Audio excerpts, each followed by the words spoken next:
Can't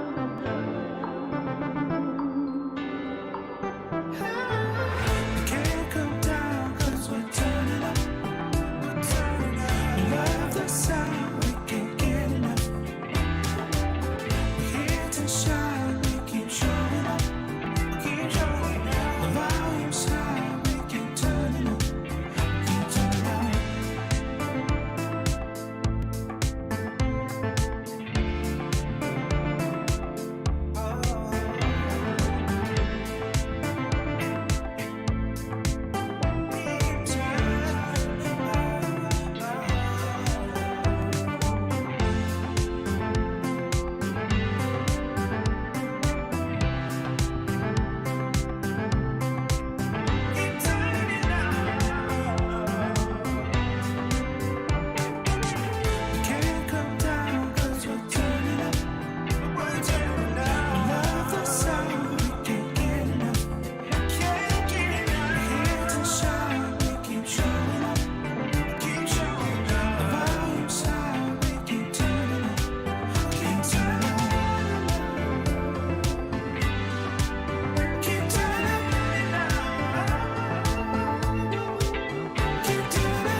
The Snapdragon Pro Series powered by Samsung Galaxy is brought to you by Snapdragon Elite Gaming, Samsung Galaxy S23 Ultra, Monster Energy, and Kachi Shop.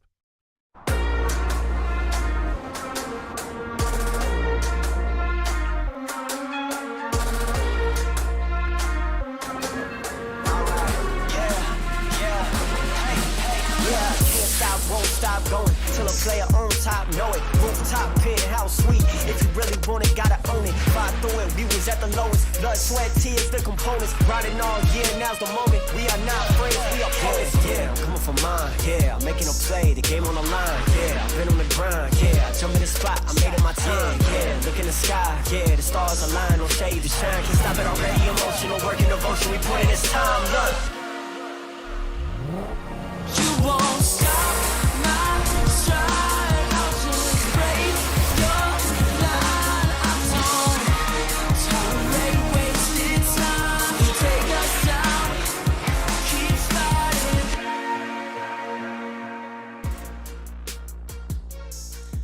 Hello, and welcome everybody back to the Snapdragon Pro Series. This is Season 2, and we're running the challenge stage right now for Brawl Stars in Asia Pacific. My name is Victor Cax. Joining me here is Uwu the Magical. We're going to be your commentators for today as we bring you guys day number 1 of week 1 of the challenge stage here. So, how are you doing here, Uwu? I'm doing great, and I feel like the teams, they should be doing real good because this is going to be the opening, this is going to be the start for them, and this is the time where they really have to play their game right. They have to make it right because if you start right, you're going to make yourself better and like they position yourself in a very good way. Indeed, they will, because today, you know, it's not only going to be, you know, their tournament lives at stake, you know, because again, there are going to be eliminations coming in this challenge stage, so it's only the best of the best who will be able to make it through to the next stage of the challenge here. But again, these teams, they had come a long way, because if you guys recall, we already had run our splits here for this Snapdragon Pro Series Season 2. We had the split 1 as well as the split number 2 hosted previously here on SBS. Now we're going to be seeing those winners from those splits now coming again together here, and to see who's going to be going on to the later stages of this challenge final. So today though, we're going to be looking at our first group of Brawl Star players, Brawl Star teams here, and we got a few familiar faces along with some new ones, don't we? Yeah, definitely a lot of familiar faces, but some of them are new, some of them are old. But Group A, just talking about Group 1 alone, it's really stacked. It just felt like it's an all-star group itself, because like it's deathmatch. You got Crazy Raccoon, you got Brighton, Rising Suns, Esports, SEA, and Help Me, and all of them. For the team, a lot of people might not know the team, but they do know the players alone. That's the thing, you know, some of the names are a little bit different, but you know, the players, they're still very much familiar ones. So I think we're going to be seeing some of the replays from our previous Open Finals for split number 1 here. So this was Madrid being for one of the ex-Japanese teams here. So, and Help Me as well being the former Zeta Division team, isn't it? Yeah, definitely Madrid and Help Me, both of them are from the land of Rising Sun, and the way how they play, the way how the country plays, we managed to get a lot of interviews from them, managed to learn a lot. The way how Japanese players play, it's on a different level, it's on a different scale. And Barcelona, Madrid, Help Me, they are putting on a very tight competition to amongst even the Japanese teams itself. The way the technical, it's just really hard. It's a very stacked competition, and even for teams that is coming from Southeast Asia, just going up against Japanese team, it's just a tall feat to ask them to do, but they have to put the best out of best, because if they want to move on, they have to beat a lot of the Japanese team. Yeah, I mean, it's kind of like the pride of the region at stake, isn't it? Because, like, again, Japan has been one of the biggest, like, if not one of the most highly skilled zones here in Asia Pacific when it comes to Brawl Stars. So it's no surprise, you know, that the past few World Cups have been won by Japanese teams, and especially specifically like the ex-Zeta Division squads, you know, who are now participating under different names here. One of them is Barcelona, of course, and then another one was Team Help Me. And but again, these players are very familiar to the community here. I mean, you see that Tampo is still as awesome as ever, Moya Goku as well. And you know, on the other end, you also have Milk Rio, you know, showing that they're still kind of in the game. You know, they're still kind of there, but still trying to seek for their like success, you know, in this scene here. But nevertheless, though, as we run into this now new challenge stage here, of course, it's a slightly different game of Brawl Stars because of the new patches have already kind of like changed the power balance, I think, between some of the brawlers here, haven't they? Yeah, definitely. The patch update on March 8th, it kind of makes a lot of rethinking of how do you gonna pick it, what kind of brawlers are you gonna bring on, what kind of maps are you going for. Even the map rotation did change a bit. Brawlers, there are some that is nerfed, some are buff. One of the brawlers, if I'm not mistaken, is reworked, but it's not that crazy. But the way how the patch made the whole game way different this time.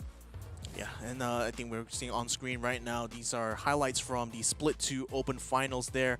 I think this specific split, you saw a lot more of teams outside Japan actually vying for the top spot, and we actually got quite a few good games out of that. But nevertheless, it was still the Japanese teams who was the teams to watch, really, especially, you know, Raid Esports here. I mean, but then coming here as well, it's going to be one of the highlighted teams, I think, for the Southeast Asia region, which is going to be Rising Sun Esports. I mean, they're comprised of members from different parts of Southeast Asia, so they're really, in some ways, a truly Southeast Asian effort, I think, in Brawl Stars. Yep, Rising Suns Esports SCA.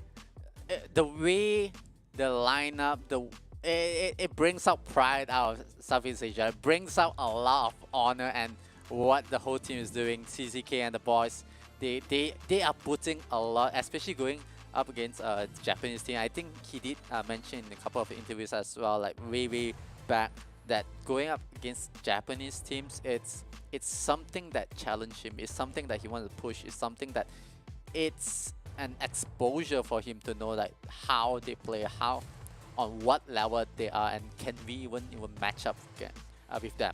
Again, you know, we're talking about members who used to be part of the PSG LGD team that won a World Cup back in 2020. So, you know, these guys are no slouches when it comes to the game of Brawl Stars. It's just that Japan, that's why we emphasize so much that Japan's on a kind of another level, you know, compared to the best out of Southeast Asia here. So with Zeta Division 1 actually having won the previous World Cup now, so having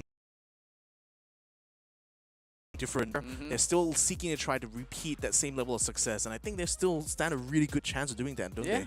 Yeah, definitely. The lineup, the way how they play, the mentality that they have on the game itself, it's definitely on a different level. And to pitch them against Asian teams or Southeast Asian teams, to be more specific, it's more like, you know, professional players playing in you know, hometown court. So it's like, it's for them, it's like it's easy cake, not to trash on to it, but it's much more easier because the way that they have experienced the gameplay that they have, the experience that they have, the histories that they have against a lot of the newer teams, where they kind of struggle, they kind of like trying to figure it out, and sometimes you get, you know, cheese from the professional team, you get cheese by some of the champions and stuff.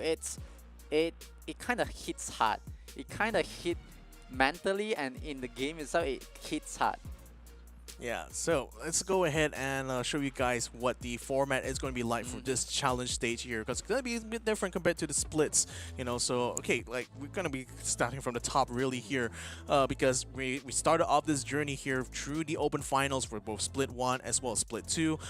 Both of those splits basically found the top 4 for each of those stops of the competition. So altogether 8 teams will then go to this challenge stage right now, which is where we're at here, where we're going to be playing into we're going to be splitting them into 2 groups basically. So 2 groups of 4 teams, and they're going to be playing out in a sort of an elimination bracket style. So that means today we're going to be playing 2 matches here for all 4 members of the group, and then proceeding with that, we're going to be going to the winners bracket there, where we're going to see the winners of both of those matchups fight against each other, and that pretty much is going to be the itinerary here for today. We're going to be mainly looking at the first encounter between these teams in group number 1, and we're going to be seeing the winners of those matchups fight against each other for that to confirm their first slot into the challenge finals.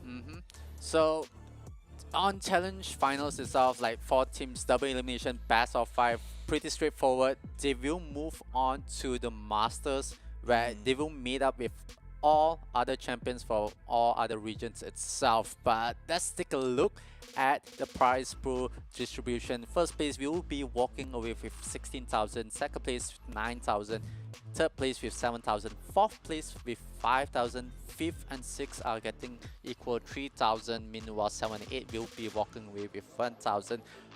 Money is there, but for a lot of the teams in APAC region itself, it's more about getting that opportunity and that experience, because you're gonna go up against the best. So the only way is you want to try to secure yourself a slot. And money, yeah, it could be a motivation, but winning against like teams from Japan is much more of a bigger bragging rights for them. But just imagine this, like even if you come in as like the 8th ranked team in this challenge group stage here, if you even just get yourself up into the finals there, you could guarantee like 9 times the amount of prize money you get otherwise if you finish in 7th or 8th place. So I would just say, like even if your goal of just getting the slot here is just to make sure to get experience, but you know, the chances of them converting that into even more value for the team is really, really high here if they can perform and get very far through this challenge stage here. So that is the stakes pretty much for the players coming into this challenge stage here. Of course, prize pools will continue to expand even more when they get to the master stage, but I digress, it's still a long way to go in this journey. Yep, definitely. Right in front, where they just need to beat the team, one team at a time, and just move on and progress from there. Don't shoot too far, just look what's in front. And this is going to be the brackets for today for Group 1. Crazy Raccoon going up against Brighton. Meanwhile, Rising Suns Esports SEA will go up against Help Me. Pretty balance of a bracket for Group 1, but still a very stacked as the group itself.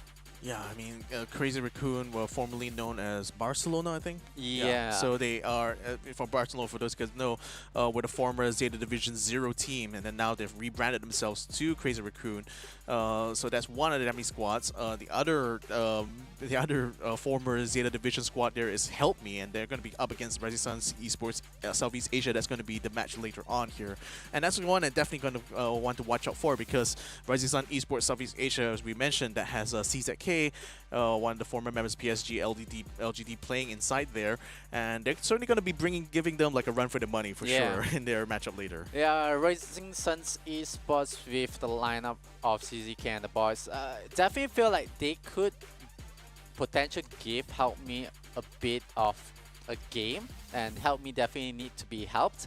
But I feel like Help Me, they could stand their ground against Rising Suns Esports SEA, but it's very hard to predict the winners, like Crazy Raccoon versus Brighton, Rising Suns Esports versus Help Me. It's the most balanced, but we have to say this is going to be the matchup for today. Match 1, we will be seeing Crazy Raccoon going up against Brighton. Match 2, we will be seeing Rising Suns Esports SEA going up against Help Me. And the third match, which is going to be the winner of match 1 and match 2, they're going to meet up, and we'll see who will be the winner. But just based on this matchup fixture, what do you think? Who do you think that they could be proceeding to the winner match? So that's the thing, like by my estimation, I think like the Zeta Division, the former Zeta Division squad mates, Help Me as well as Crazy Raccoons probably has the best chance, given like the skill level we've seen from them in the past. But again, this is now season 2 SPS. There's been several balance changes already done to the game. I think it's also going to be a test of them, how well they're able to adapt, to the current changing meta of Brawl Stars itself. And I think a mark of a really good team is one that's not only able to kind of like roll with the punches, but also continuing to stay consistently at the top despite all of the changes that happens to the game itself. So I would say, yeah, I think Help Me as well as Crazy Raccoons probably have the best chance just based on past history of getting into the winners bracket. But again, if there's going to be an upset that happens somewhere, I think Rising Sun Esports Southeast Asia may stand a chance there, because we've got players on there. X9J has already shown that he's actually very capable of fighting against Japanese teams, even the last split that they played. So I want to see whether they can carry that forward here today, especially with this new the March 8 patch now already in full effect. Let's see whether or not they'll be able to continue that momentum, and if they actually pull off an upset here, I think a lot of people here in Southeast Asia are going to be pretty happy about that. Yeah, definitely.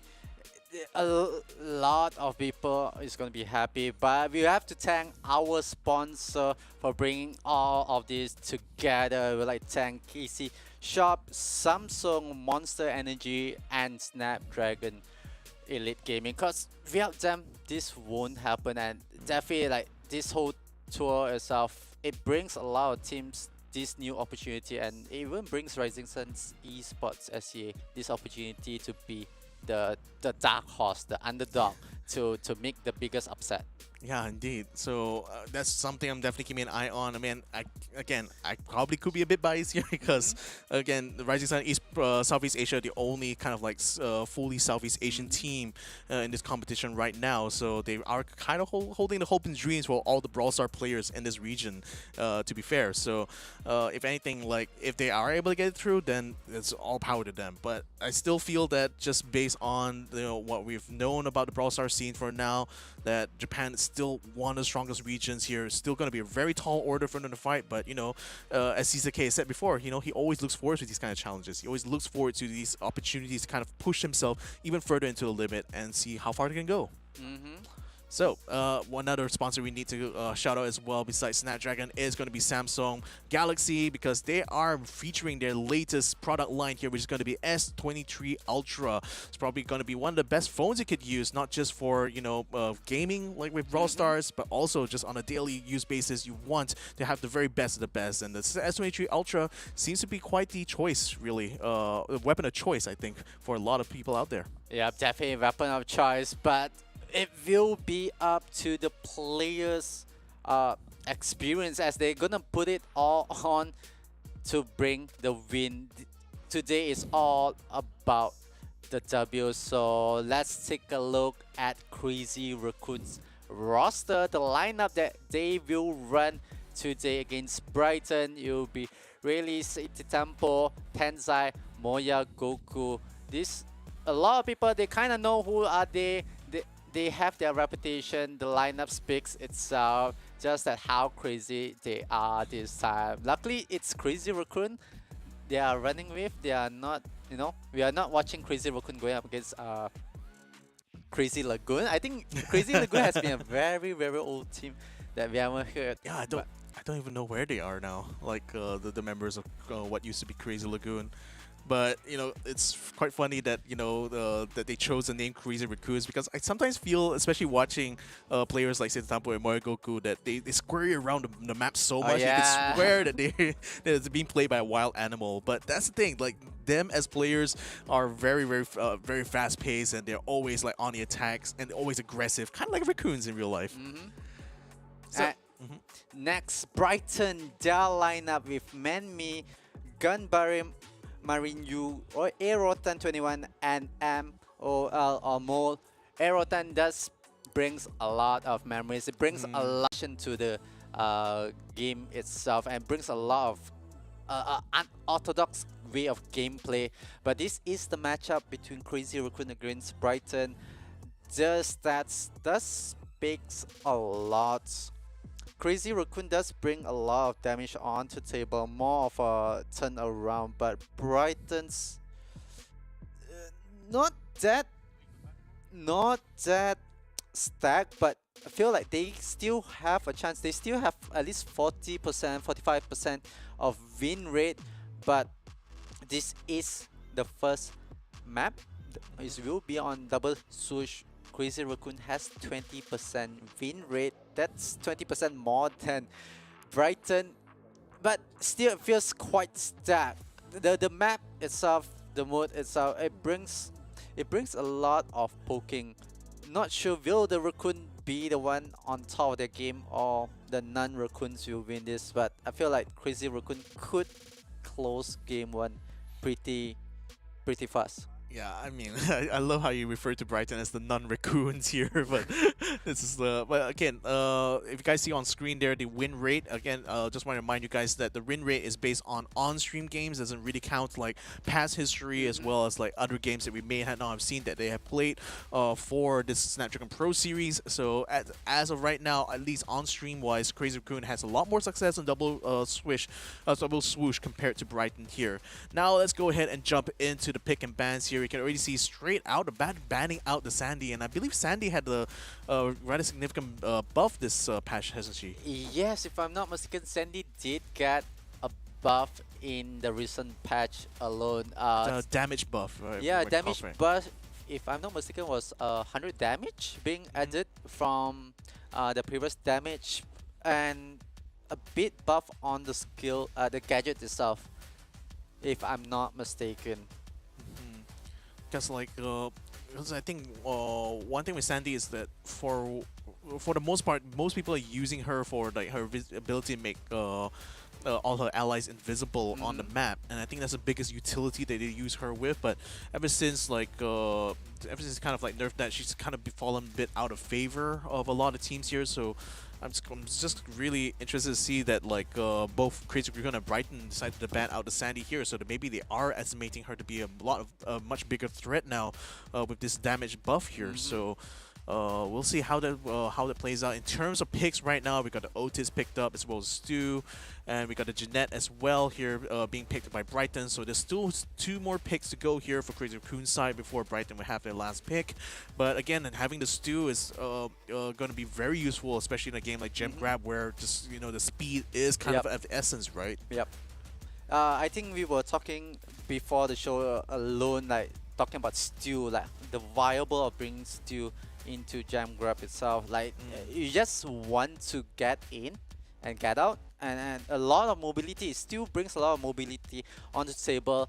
It answers a lot, especially on the map. The way how the map is, there's too much terrain for them to cover, and the gem spawn is right in the middle. It's quite easy for Stu to be mobile, move in, grab the gem, try to sit on top of the gem spawner, but most likely will try to make a zone and area for Crazy Raccoon to play and try to zone out Brighton. And Brighton, they have to bring a lot. They are bringing a lot of poking potential. They are bringing a lot of setup, and I think one point that you said before on show was the poking and staggering of the spawn itself. Like, it feels like Crazy Raccoon could be staggering Brighton on the side of the spawn itself, and the brawlers, they have to reset, and it takes too long for them to reset. Yeah, so again, but one big advantage of the Stu, of course, is bringing out the speed zone, and that's going to be another way for them to even avoid being staggered by Brighton themselves, because like again, it will make it so much quicker for them to get from spawn to the gem spawning area here. Apologies for the slight choppiness going on here. We'll be sorting that out, but nevertheless, Crazy Raccoon has already done quite well to get some good controls. See the Tempo on the Amber already getting killed, the Thunderbolt on the Jeanette, so they already opened up the flank on the left-hand side. So now they're putting pressure on the right-hand side, where Arutan and Menmi are trying to just hold their own here, but Arutan takes a lot of damage as a result. And Tensai putting even more shots on him now, and Sita Temple continuing to harass him from the back, forcing them away from that gem spawner, making it so easy for Tensai right now to keep control over all those gems. Oh wow, Thunderbolt just going in real aggressive and get punished from that. Manmi as well will be brought down, but this is a time for Moya. On the still bringing up front on towards the right, will be punished as well. That resets Crazy Raccoon. Crazy Raccoon does have the lead of 1 gem in hand. Right now, they just need to reset and make sure that they have the advantage, get back to the gem spawn, and Moya will be able to take down Man-Made. They will take down Thunderbolt. That is 8 gem, 9 gem, one more to go to start the countdown. And Brighton, they have to reset, but they don't have much of the terrain to play with.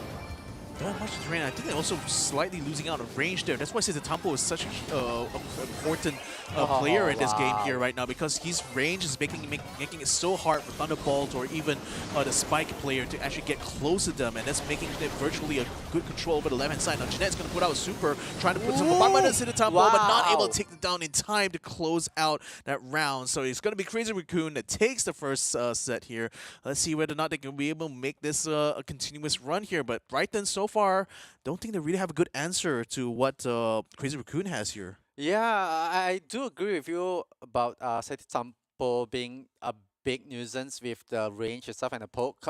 And what they did was they overcommit on towards the left side. They tried to clear off all the grass areas so that they are able to spot outside the Tampo, and they have to play that risk, force the push, force the aggression. But each time Brighton force an aggression, Tensai is there to respond. Tensai is there to back up his own teammate, and they have good synergy, good communication to know like, alright, I'm getting pushed, I need a fall back, my teammate's gonna come back and get my back. And the way how they punish, each time Brighton, each time Thunderbolt makes an aggression, he's getting punished. Even though his objective is try to clear the left side and give them that advantage, because when you flip it out, it's on the right side for the side of Brighton, but they are looking for that advantage. They can't find the advantage against the Stew, but Moya brought down. They found a weakness, but can they capitalize on this?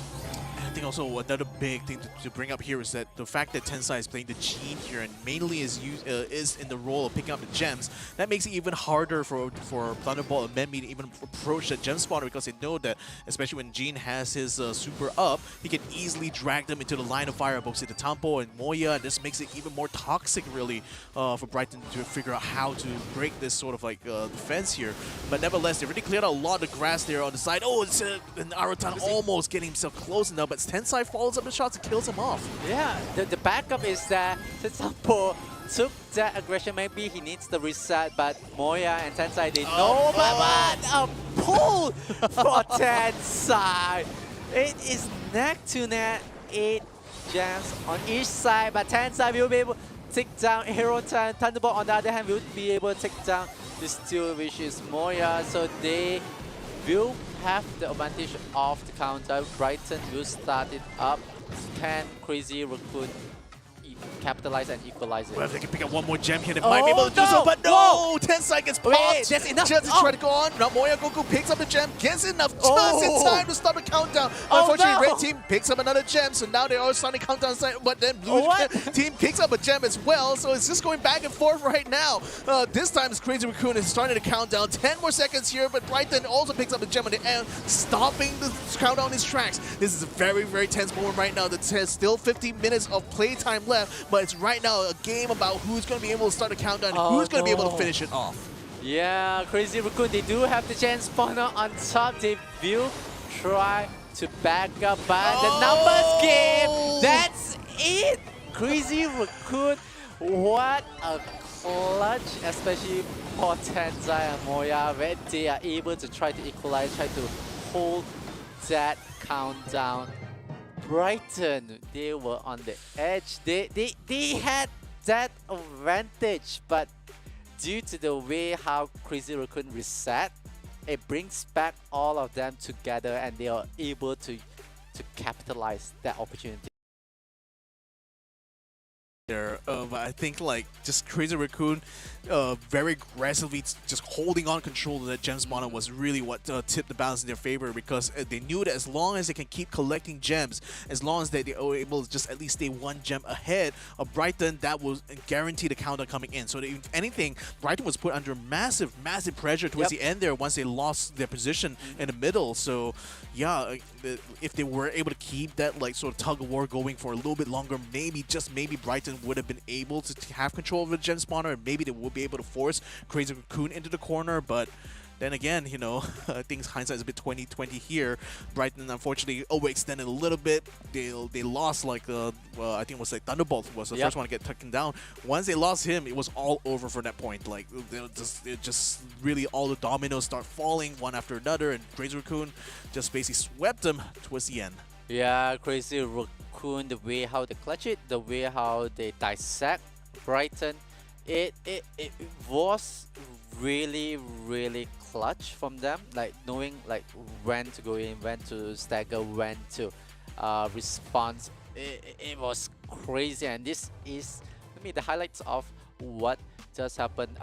Game 1 was much more decisive for Crazy Raccoon. Meanwhile, Game 2 was the one that was clutching from Crazy Raccoon. Each member, they are able to utilize, they are able to just hold on to the game. The countdown, we counted so many resets, but in the end, Crazy Raccoon, they bring the first map to their site. Next, it's the best. Oh, I always like this. Even our co-caster on the other language also, we kind of agree, like, you know, Brawl Ball. Brawl Ball. Brawl Ball.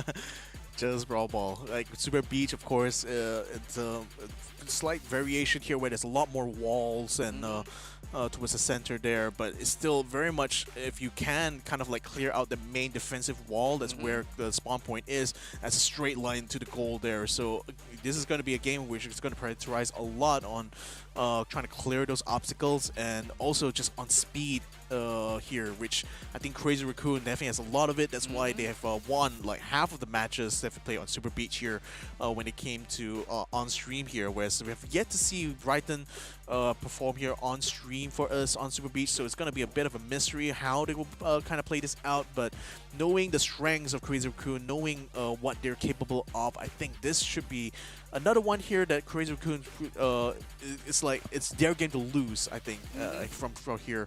Because once we get to the next one there, which is going to be a bounty round, that's where I think Brighton could possibly try to mount a significant comeback, because that will play a lot more to the strengths of having a team that is more patient on the trigger finger. But nevertheless, when it comes to all out and out action here, especially for Brawl Balls, I think Crazy Raccoon stands a really good chance here. Yeah, Crazy Raccoon does have a good chance, especially with the 50% win rate. I'm just thinking of the brawlers that they're gonna bring in. We did talk about how CZK, they used to run a very cheesy, like a Frank, just opening up the map, opening up the center hallway for them to run the ball. But if I'm not mistaken, the Japanese teams, they also run a very unorthodox lineup. They like to run brawlers that they are able to jump to the back line, they are able to cross the terrain, cross the map within split seconds, and they are able to like create goals, create scores and opportunities for themselves. So I think we could be expecting a lot of mobilities brawlers to be brought in from both sides, Crazy Raccoon and Brighton. But we have to see what's the best option until we see the brawlers and like who is playing what and where.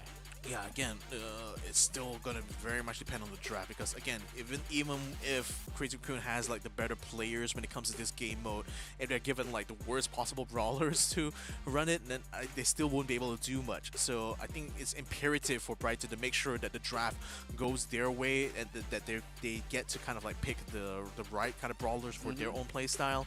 But I think it's going to be doubly important as well for Brighton to deny Crazy Raccoon the picks that would give them massive advantage. So we're talking about players like brawlers like Max, for example, or even having a Stu, which was what Crazy Raccoons were playing in the last map here. So maybe even Brighton might consider banning out the Stu just to make sure that Crazy Raccoon doesn't have like a super amount of speed they can use against them in this Brawl Ball match here.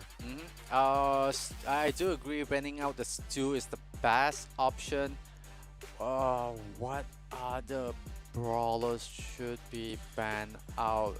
I Right feel off the bat. Sandy? Um, Because I remember like they used to run a very cheesy Sandy lineup, you know? Yeah, but I think they kind of nerfed that gadget already, so I think that's why we rarely see like Sandy being used this much. Because I think like it used to be that casting, I think casting that like gadget gave like Sandy a bit of invulnerability, but I think they removed that already, so that kind of like made it less likely for her to be used in Brawl Ball rounds now. So, but then one other brawler I was thinking of that they had banned this previously in a double swoosh, but they probably will ban it as well in Squid Beach is going to be Ems, because Ems it's very popular in Brawl Balls because of like her area effect when it comes to her main skills, and also the fact that she can basically play very aggressively even against very tanky brawlers here. So. That could be another one here that Brighton might want to ban out unless Crazy Raccoon also bans it out on their end. We're running into the veto now, so let's go ahead and see what brawlers we'll end up actually seeing in this match here. Oh, they do brand out this too, but it leaves out this question. Like, we have seen Byron being played on Brawl Ball. It plays on a very supportive. You get two hyper aggressive, hyper mobility brawlers that you bring in. Normally you pair with Stew, you pair with brawlers that is able to get in. Even Crew was being brought on. We do see Byron, and do you think Byron could be a way getting onto Brawl Ball? If they feel confident enough in like tanking a lot of the damage to come out from Crazy Raccoon's side, perhaps, because Byron would be best. Byron is best for those kind of like long, drawn out sort of fights, right?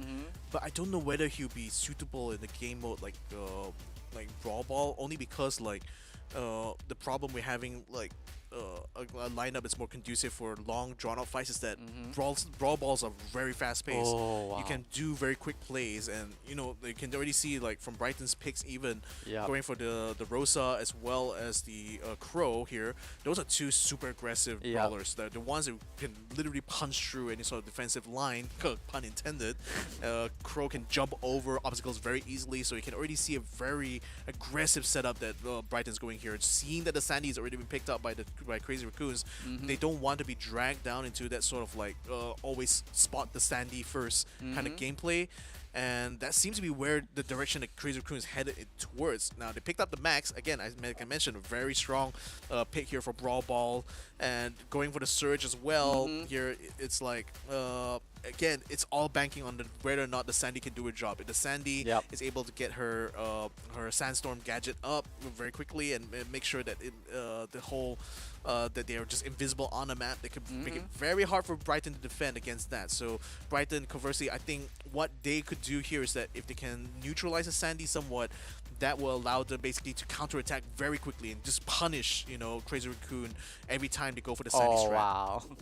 And the final pick from the side of Brighton, they bring in the Ash, Crow being brought in, and I agree, hyper aggression, in your face type of brawlers that, you know, you just want to sit on top of your opponent, stagger them, like try to get them off, especially the main objective is take down the Sandy, and the moment you're able to target and neutralize the threat from the side of Crazy Raccoon, feels like the whole map is up for you to play, and it's going to be hard.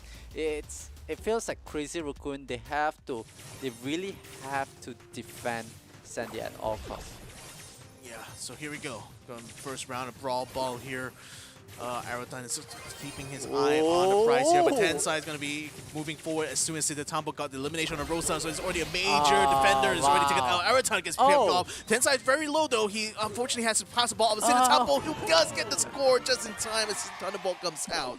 So that's already right on the back. Quick round here with Crazy Raccoon. What can Brighton do to fight back? Yeah, Brighton, they have to figure a way as Crazy Raccoon. The way how they play, the moment they got one brawler, they got the decisiveness and they are able to bring the ball towards the other end. But Brighton, on the other hand, the hyper aggression. The moment you are able to take one down, the moment you are able to take one of the brawlers out of the game just to set it into a respawn, they have the map in control. And right now, it's a bit scary for the side of Brighton. And Rotan, it's the last man standing. But right now, they have to reset from the side of Brighton. Meanwhile, for the side of Crazy Raccoon, they have the map control. They have the ball possession. They're just gonna wait. They're gonna reset. They're gonna wait for some of their utilities, their gauges to be up, and they will be able to take down Thunderbolt. That's one. Manme goes down, but it will be a trade as Crazy Raccoon. They were just waiting for the reset. They were just waiting for that opportunity, and it was so on point. Yeah, so here's the thing, like, even though Rosa is technically a tank, Yep. I feel like she's kind of the weakest of most of the tanks, mostly because like she cannot sustain the damage negation that she's able to do. She only is able to do that in bursts, which means that Brighton has to be very coordinated here. It's like as soon as Rosa unleashes a bubble shield, that's when it's supposed to come in. But here's a problem: once she gets eliminated, it's not much it can do on their side. What? Unless Menmi actually is able to slip right past the defenses. Actually, very risky as well for him because he was down to like the last pixel of health before he's able to bring the ball in. Manme, the man, he just say, alright, hold charge, run the ball straight, but this time, Crazy Raccoon, they sniff out this sneaky play from the side of Brighton. They will have the reset, but they will have the advantage, and they will equalize. Crazy Raccoon scores, equalize Brighton. They have to dig deep and find something similar to what Manme did. They just need to find that opportunity. My initial thought was that they're going to try to pressure Sintampo more, but again, the Sandstorm is brought out one more time. They manage to take out Arrow Down. Brings him up close, but no ties at all. He gets eliminated before he's able to pass it on. Now Moya brings the ball closer. Sintampo is waiting for the response to come out. Now that they're out here, everyone is in position. Crazy Raccoons already has a perfect setup here. Now they just need the eliminations. Who's going to be the first one to fall here? Menmi now holding very valiantly on the right-hand side. Now has to push straight up to Moya Goku, who already has his surge at full strength now. Thunderbolt moves in front, doesn't have the bubble shield. He's going to be taking a big risk here, forcing the Sandstorm to come out from their side, 10 side, putting a lot of damage down to Thunderbolt's Rosa, but she's still able to hold on until just now. And with the ball being brought in there, there's no way that Brighton was going to be able to defend against that. And Crazy Raccoon takes a set once and for all. Yeah, Crazy Raccoon picks up another point. Meanwhile, for the side of Brighton, they were playing on time. It's either they play on time, get the reset, they are able to go back for the risky move, or they have to hand the ball away to the side of Crazy Raccoons, because the moment Crazy Raccoon plays the waiting game, they reset everything. They have the opportunity. They just wait for Brighton to make that aggression, and they punish it. And definitely you can see on the second game, Crazy Raccoon, they are able to capitalize. They were able to read how Brighton was playing. Even after Manme scores the goal, they were able to read it out. Alright, we're gonna play the time. We're gonna get our reset. We're gonna wait for the opportunity, the moment that Brighton gets out of position, take one brawler down, move on to the next objective, pressure the mid. So right flank was the main objective for them to put pressure. So it kind of make Brighton more weak in the center, even though they have two brawlers in the middle itself. So the moment they open up on the right, down straight mid all the way towards the goal.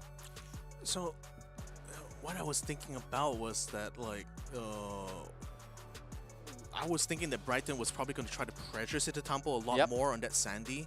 But it seems like even Crazy Raccoon wasn't really heavily banking on the Sandy to begin with here, because for the most part, whenever she brought out the Sandstorm, it was more in the defensive kind of position as opposed to offensive. And I think that was actually a good call on Crazy Raccoon's side. It's kind of like a bit of a feint, really. They made the Sandy the first pick because they expected Brighton to go for the counter pick.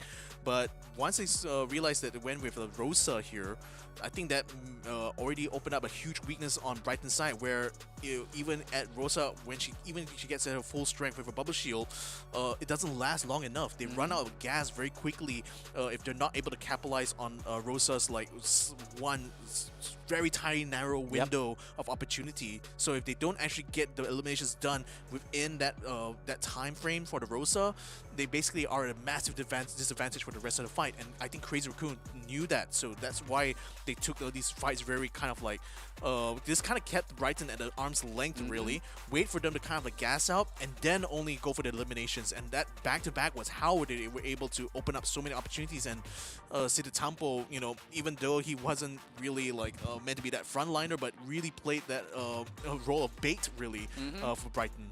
Yeah, it does bring a lot on the side of Brighton, especially they second pick the Crow itself, and I see the way Crow was being very underutilized. They are like it was not at his full potential. He was not able to sit on the brawlers. He was not able to jump to the back line. He was not able to really create a lot of issue on towards the backline for Crazy Raccoon. But Crazy Raccoon, as you said, handled the situation well. They identified Rosa's window. They are able to seize it and take that advantage the moment Rosa gets out of position, use his power. And the moment Rosa was not in play, it was really more of a handicap where Rosa has to reset, has to rotate again, has to like find that opportunity, because the intel has been given that with the position, like the moment Rosa shows up again, they are just gonna focus down onto Rosa on the left. But it's just so hard. Brighton was playing on time. They're just playing on time against Crazy Raccoon. So I don't know, like still thinking about that match there. I mean, maybe what Brighton could have done is like swap the position of the Crow and the Rosa, like make it so that like the Crow was the one pressuring Siddhartampo and that Sandy, because like I feel that I thought that was going to be the game plan actually, looking at the draft, but instead they did kind of the opposite. You have Rosa be the one pressuring Siddhartampo's Sandy, and that was just that didn't work at all, because as soon as Rosa ran out of gas, it was very easy for the Sandy to not only pop her Sandstorm, but also to flip the fight against Brighton. So I think a bit of a misstep on Brighton's part, but now we're going to be going into Out in Open, which is going to be a bounty map here. Again, the problem is that Crazy Raccoon has a 100% win rate on this map on stream here, so I don't know, chances are kind of like at all-time low right now for Brighton, but this is going to be the last shot. This is going to be one last opportunity for them to continue to fight against Crazy Raccoon here. Hopefully be able to get at least one set on their side, but right now it comes down to this draft. Yeah, but I feel it's like a tall order for Brighton to go up against Crazy Raccoon's, like, you know, on stream and like 100% record. Even though it's bounty, there's more aggression, that's more of like all in and just go for the brawl.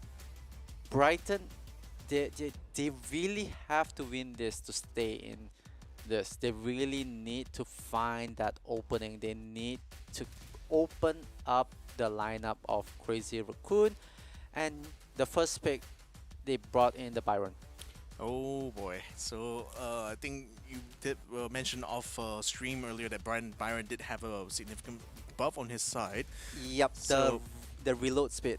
Yeah, so again, Byron is a very popular pick when it comes to these long, these maps where, rather these game modes where the fights are going to be long and drawn out. Byron having the advantage of being able to both heal as well as attack at the same time. He's going to be the guy in the back line here for Brighton. Whoa. But Crazy Raccoon, conversely, they go with the Tick. Very standard pick here, I think, for bounty rounds here. Again, just the Tick super just usually makes it a guaranteed like kill on their side. So again, Brighton kind of left that open, so Crazy Raccoon said, okay, might as well pick it up. It's not banned out, it's available, why not? Yup, Crazy Raccoon can run any line up. Meanwhile, Brighton, just talking about the Byron, the reload speed, it got significant like buff. It means that Byron can be more active. Byron can be much more aggressive compared to previous patches, and right now they need to solidify who's the other two brawlers that they're gonna bring. Could be two brawlers that they wanna bring to tank it up. They could even be more of a frontliner, and they do. Ooh. So going for more heals really than rather than aggression. I mean, I don't know how this will play out. Again, it bangs on the whether or not Brighton can successfully keep Crazy Raccoon suppressed enough to keep their supers from charging fast, but Tick normally his super charges very quickly anyway, so Yeah. it's going to be very dependent on what Brighton decides to pick as their main damage dealer. Oh, they're going for the Mortis. Okay, Right. so they're going for more mobility here. I can see what they're doing here. It's basically like using Byron's good range there to keep Mortis supported, and then Poco to kind of like back up the Byron as well as Mortis whenever they're going aggressive against Crazy Raccoon. I think what Crazy Raccoon can try to do to counteract this is by having a good tank of their own. I mean, they've already locked down who their marksman and who their assassin is going to be.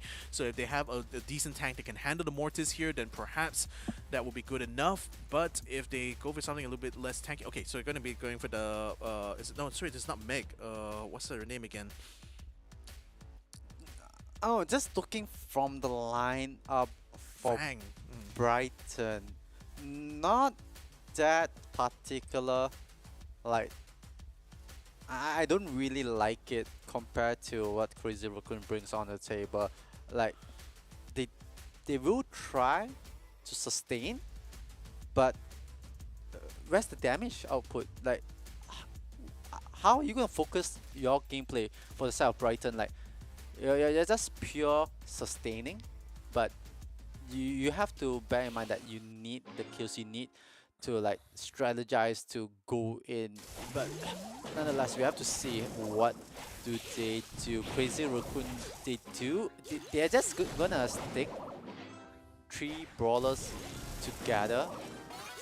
They're just basically counting on Menmi being able to make these openings and find the kills and just keeping supported as much as possible. But look at the problem already. Like, they're just focusing already on Aradan, putting his health very low. They're also keeping Byron suppressed as well. So whenever Mortis tries to move up to attack there, I mean, look at that. Crazy Raccoon also was deathballing very, very hard in this instance here. So that's just giving them like no openings really to take advantage of. And Mortis only runs very well whenever you have like your opponents spread out evenly, right? Yeah. This like he's main purpose is to find stragglers, but Crazy Raccoon is not really giving that opening right now. In fact, whenever Menmi appears, they already kind of are ready to respond to him immediately.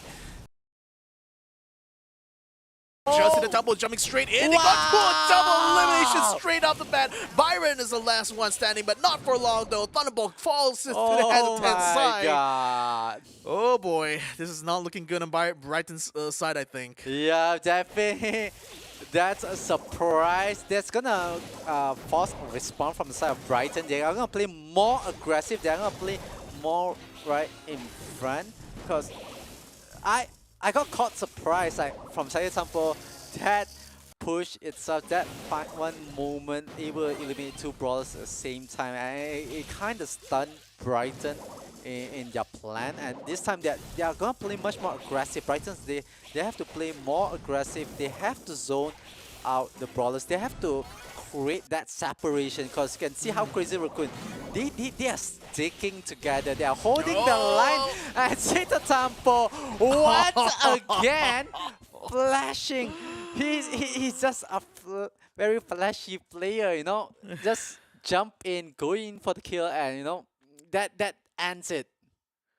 Oh man, I mean, I was looking up back on like Fang again. I forget like how extremely effective the Fang is whenever she's like put in his front line position. And yeah, good call to put it on Civitampo. Civitampo is like the best possible player you could have to run that Fang right now, because once he saw the opening, he's able to guarantee kills. But now, coming back very strong here now from Brighton's side. They're just keeping in position. Minami tries to go in, but gets cut down by Moya Goku. So now Thunderbolt tries to do something to salvage this, but it's not much they could do. That was pretty much a quick wipe there onto Brighton on that round. Yeah, very quick wipe. A very bad positioning for Brighton. They don't want to play in that choke point on Crazy Raccoon's side. For example.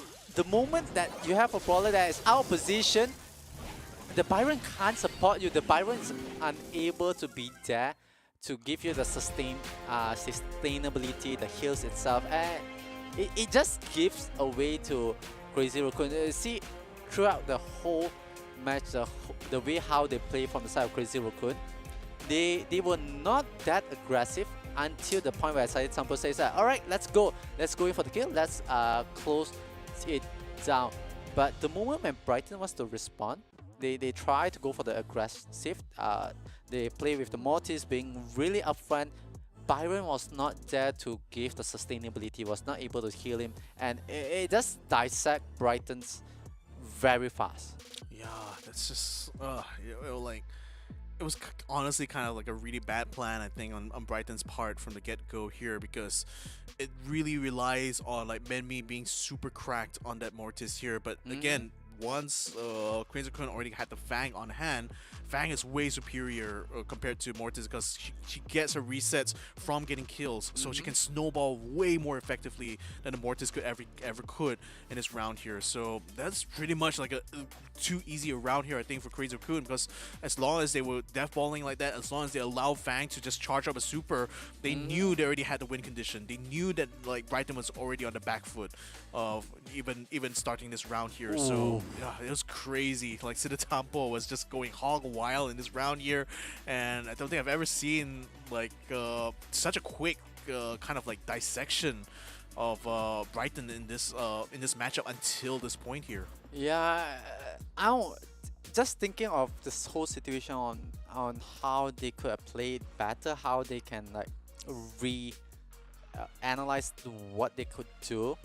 It was so hard for Brighton to like, you know, to even like figure out a plan. Play defensive, you're just gonna wait for Saitama to come into you. If you're gonna play aggressive, Mortis out position for Byron to heal, and it's so hard for Brighton.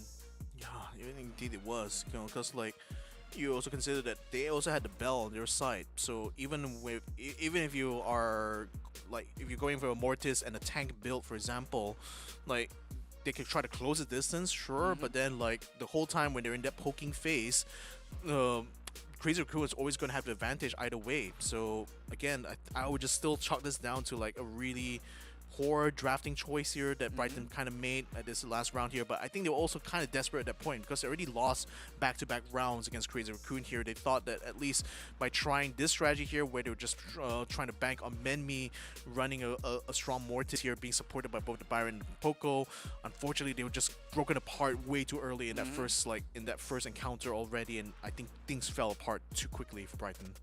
Definitely, but we do have to thank Tokachi Shop for bringing all teams, cause great deals and game top-ups. You can go to www.kachishops.com to get your reloads and get the brawlers that you need, cause just looking at how Crazy Raccoon play was, it's so technical. It's how they dissect the enemy, it's how they're able to go in, just feel how, you know, Brighton's play. And Brighton's, I think like each time they create a problem or they create a equation for the side of Crazy Raccoon like, okay, we're just gonna respond it this way, we're just gonna play it that way. Yeah, it's gonna be that hangover meme where like numbers just popping in the air here, and like Crazy Raccoon is just figuring out all the answers. But speaking of which, ladies and gentlemen, we're gonna have to take a little bit of a break right now, but we'll be back with more action in SBS up next.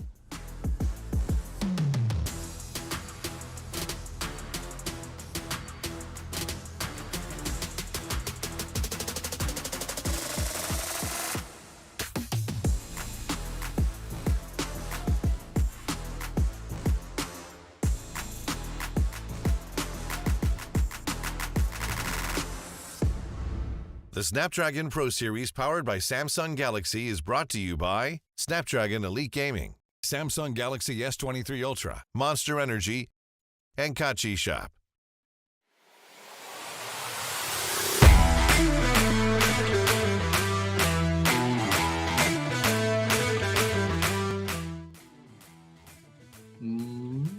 これ、ゴツゴツコードです。That would be Hard Rock Mine, top right. This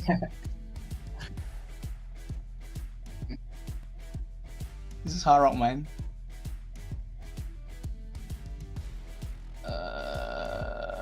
Yeah.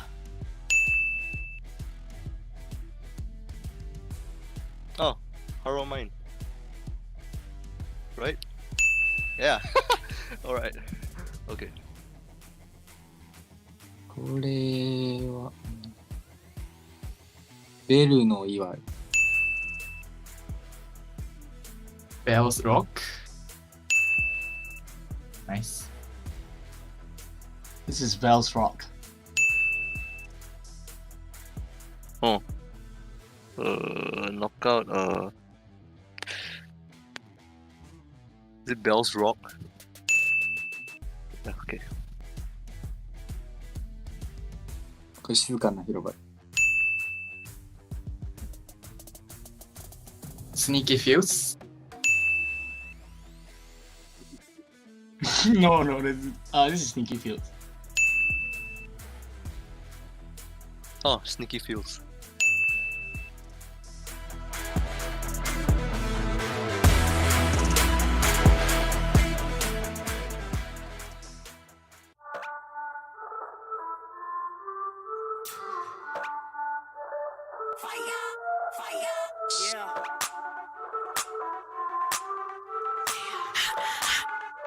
Yeah.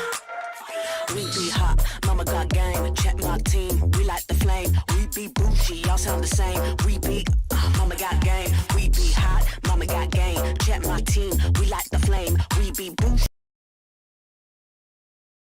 Yeah, we be cooking something new, hear us knocking, coming through, push the limit on them rolls, cause we don't do it like you do, we be cooking something new, hear us knocking, coming through, push the limit on them rolls. Yeah, mama got game. Mama got game. Yeah, mama got game. Yes. Yeah, mama got game.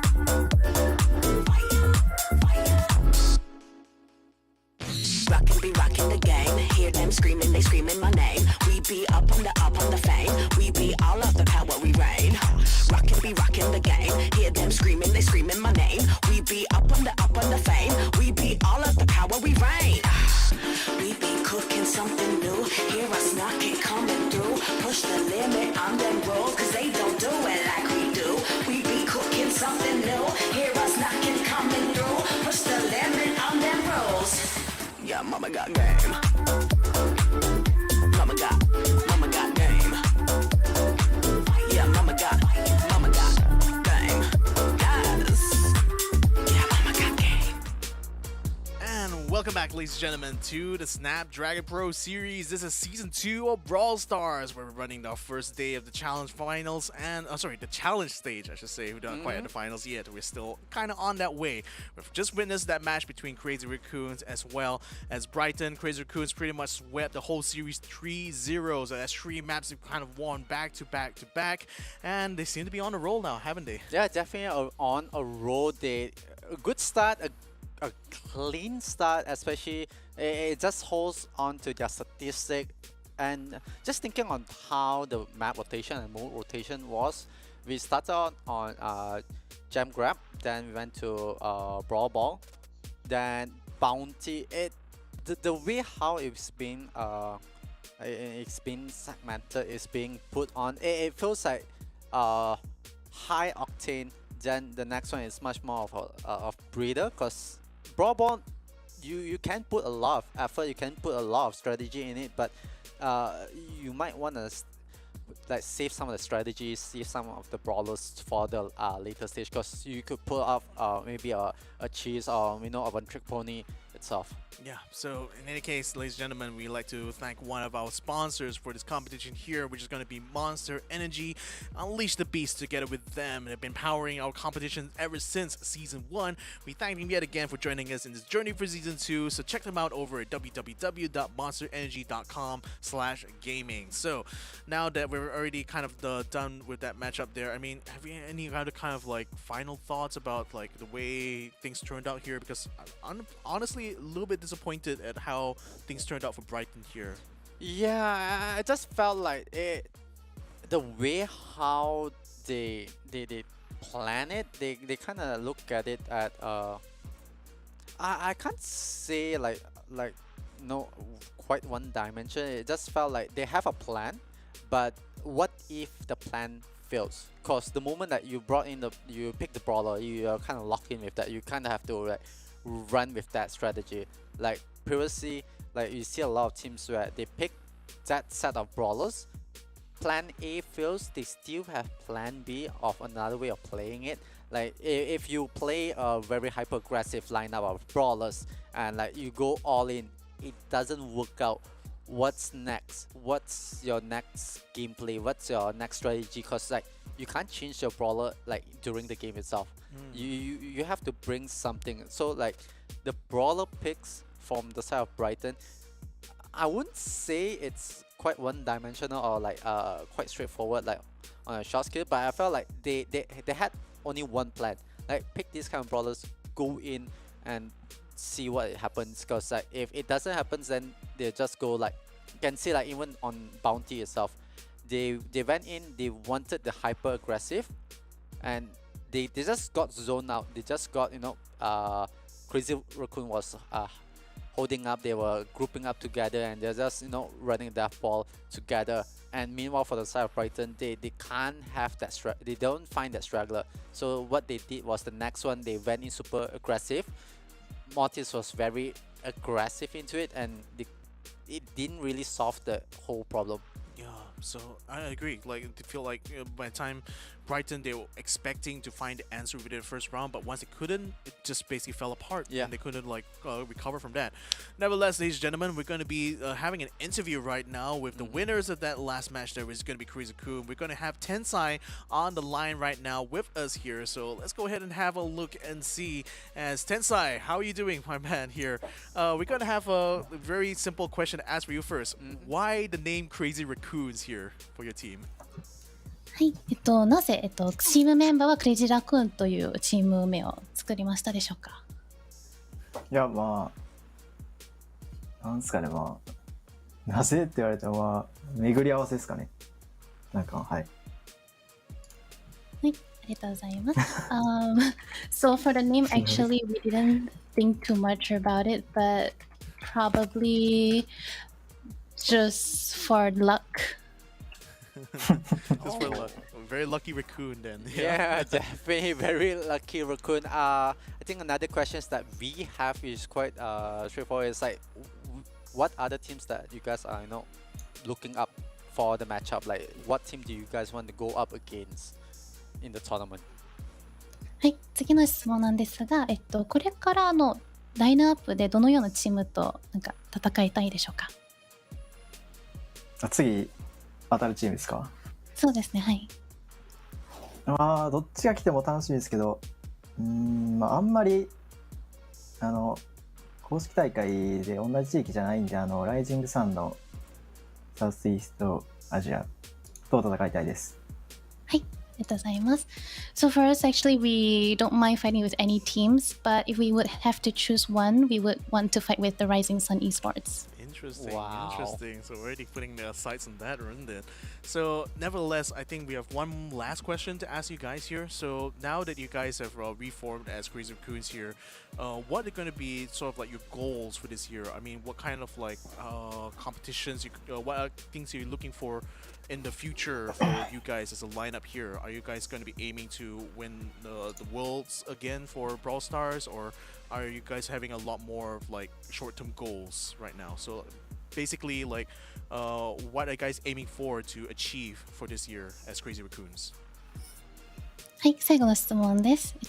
クレイジーラクーンの、今年の目標は何でしょうか？なんかワールドなのか、なんでしょうかね。まあ、出る大会全部優勝したいですね。ありがとうございます。So our goal is basically to join any competition that's available and win all of them. Just win, win, win. So that's really encouraging to hear there. Thank you again, Tensai, for joining us in this interview. Good luck, and hopefully see you later on in that winners bracket match.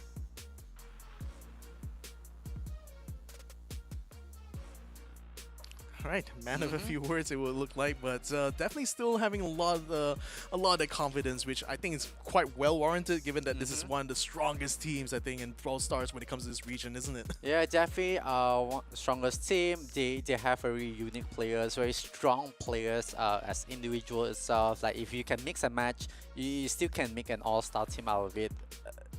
Just looking at how they just want to play with it, they are just aiming like, I'm going to join this, I'm going to join that tournament, I'm going to get as much as I can and try to build a new whole team. And you can hear from Tensai, he was talking about how they just want to join all the other tournaments. They just want to join and win, because I think for them right now, especially they're running their own new organization, it's more about how they're going to build up this whole reputation, builds up more of the lineup, builds up of what other experimentation that they can do throughout the whole year.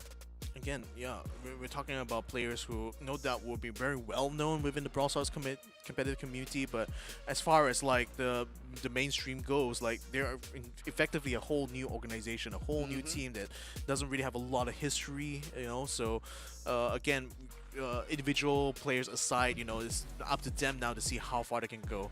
And this was the team that they were definitely keeping an eye on here. Rising Sun Esports Southeast Asia comprised of Bear Bear, CZK, and Troy. Bear Bear is from the Philippines, where CZK and Troy are both from Malaysia. So this is a truly Southeast Asian effort here in Brawl Stars. Yeah, the team that is representing the region itself for Southeast Asia.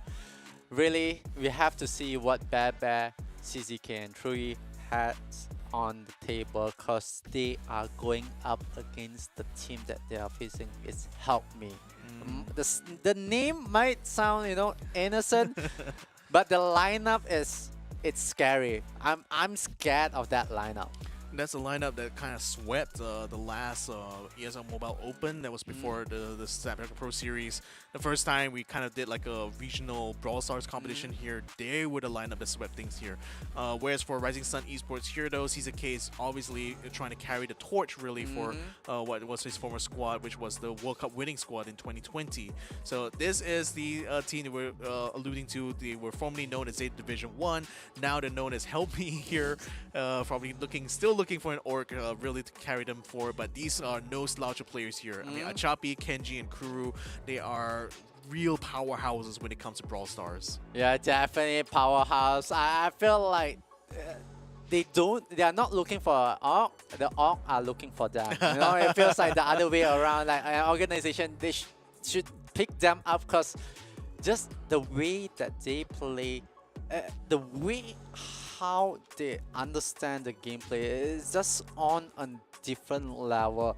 And not to put down Rising Esports, but it's the lineup: Achapi, Kenji, Kuro. What else do we need to say? That they have a lot of accomplishment, they have a lot of experience, they have a lot of wins under their belt.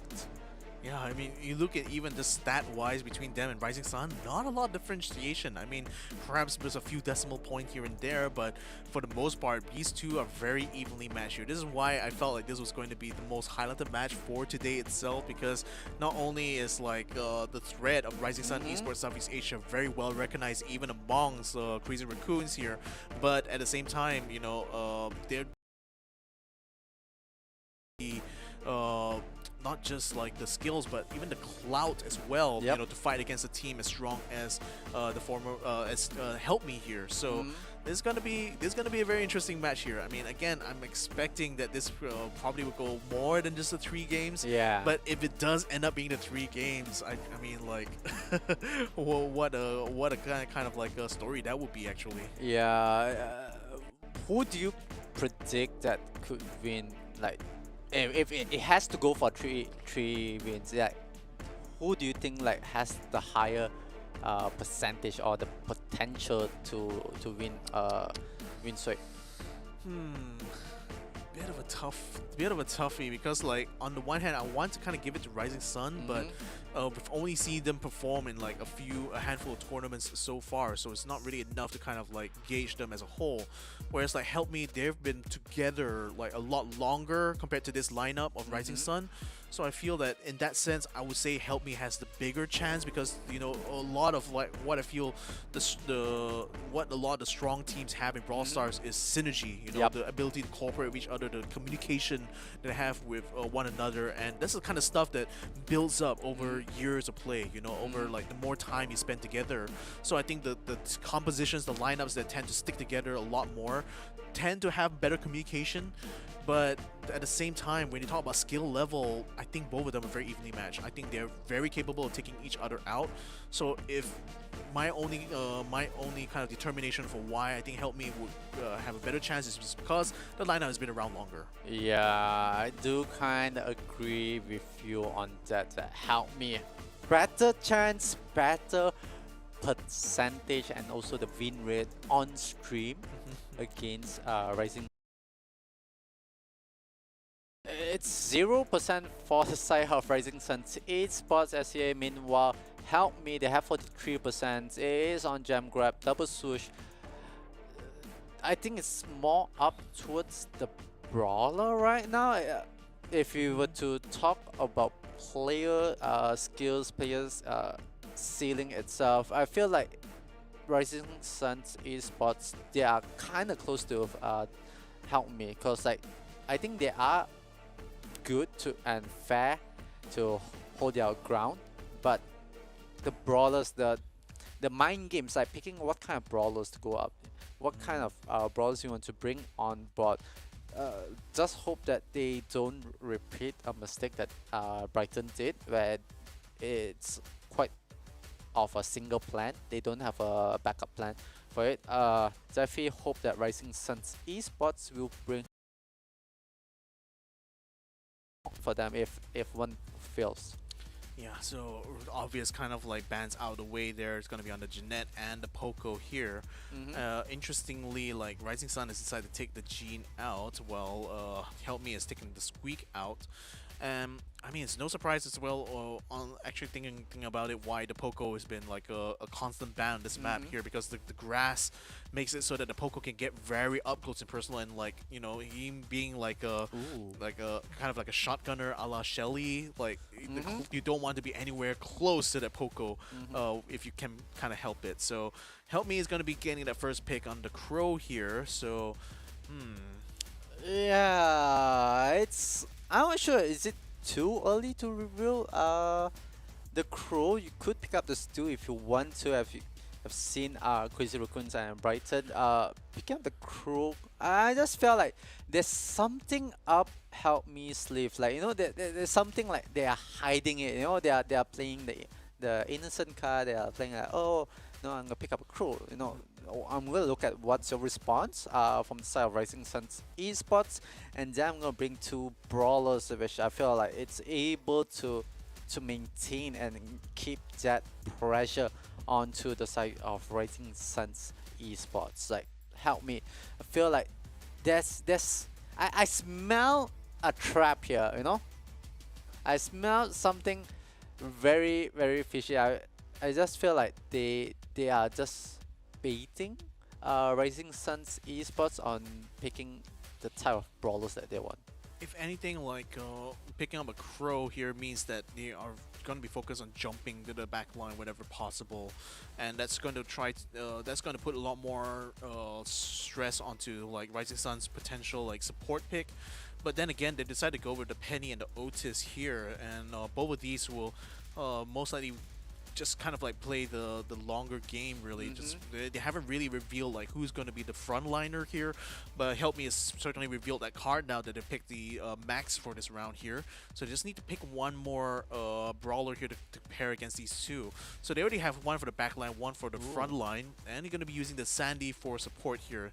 I think that's going to be decent actually from there. As long as the Max can continue to enjoy the support of Sandy in like pressuring the gem spawner, then perhaps Help Me is just going to be banking on using the Crow to just kind of like mess up the back line for Rising Sun, make it kind of difficult for them to fight.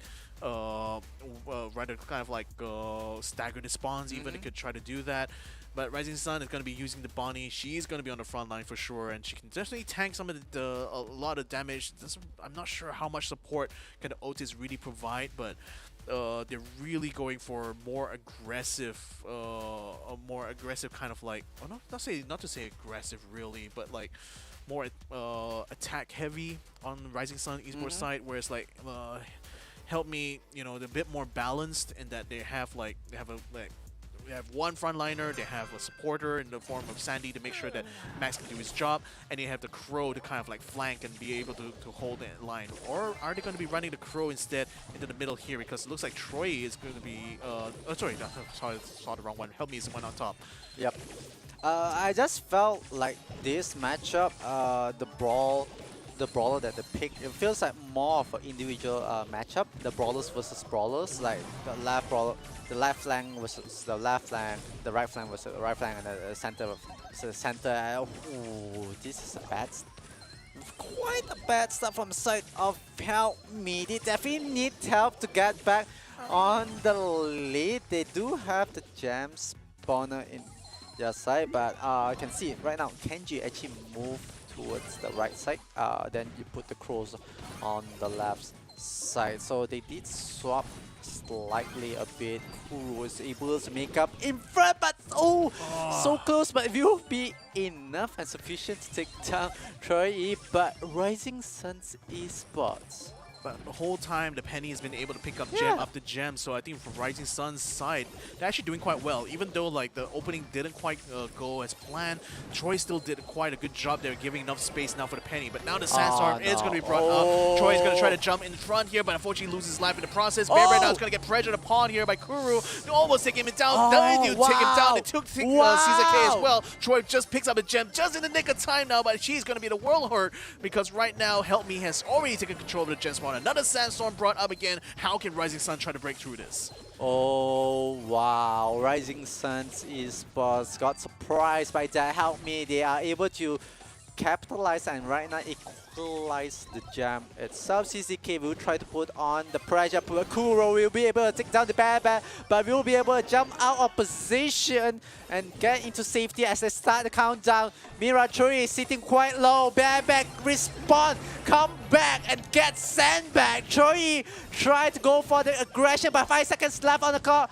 Kenji will be brought down, Kuro will be brought down, but it will be over as Help Me.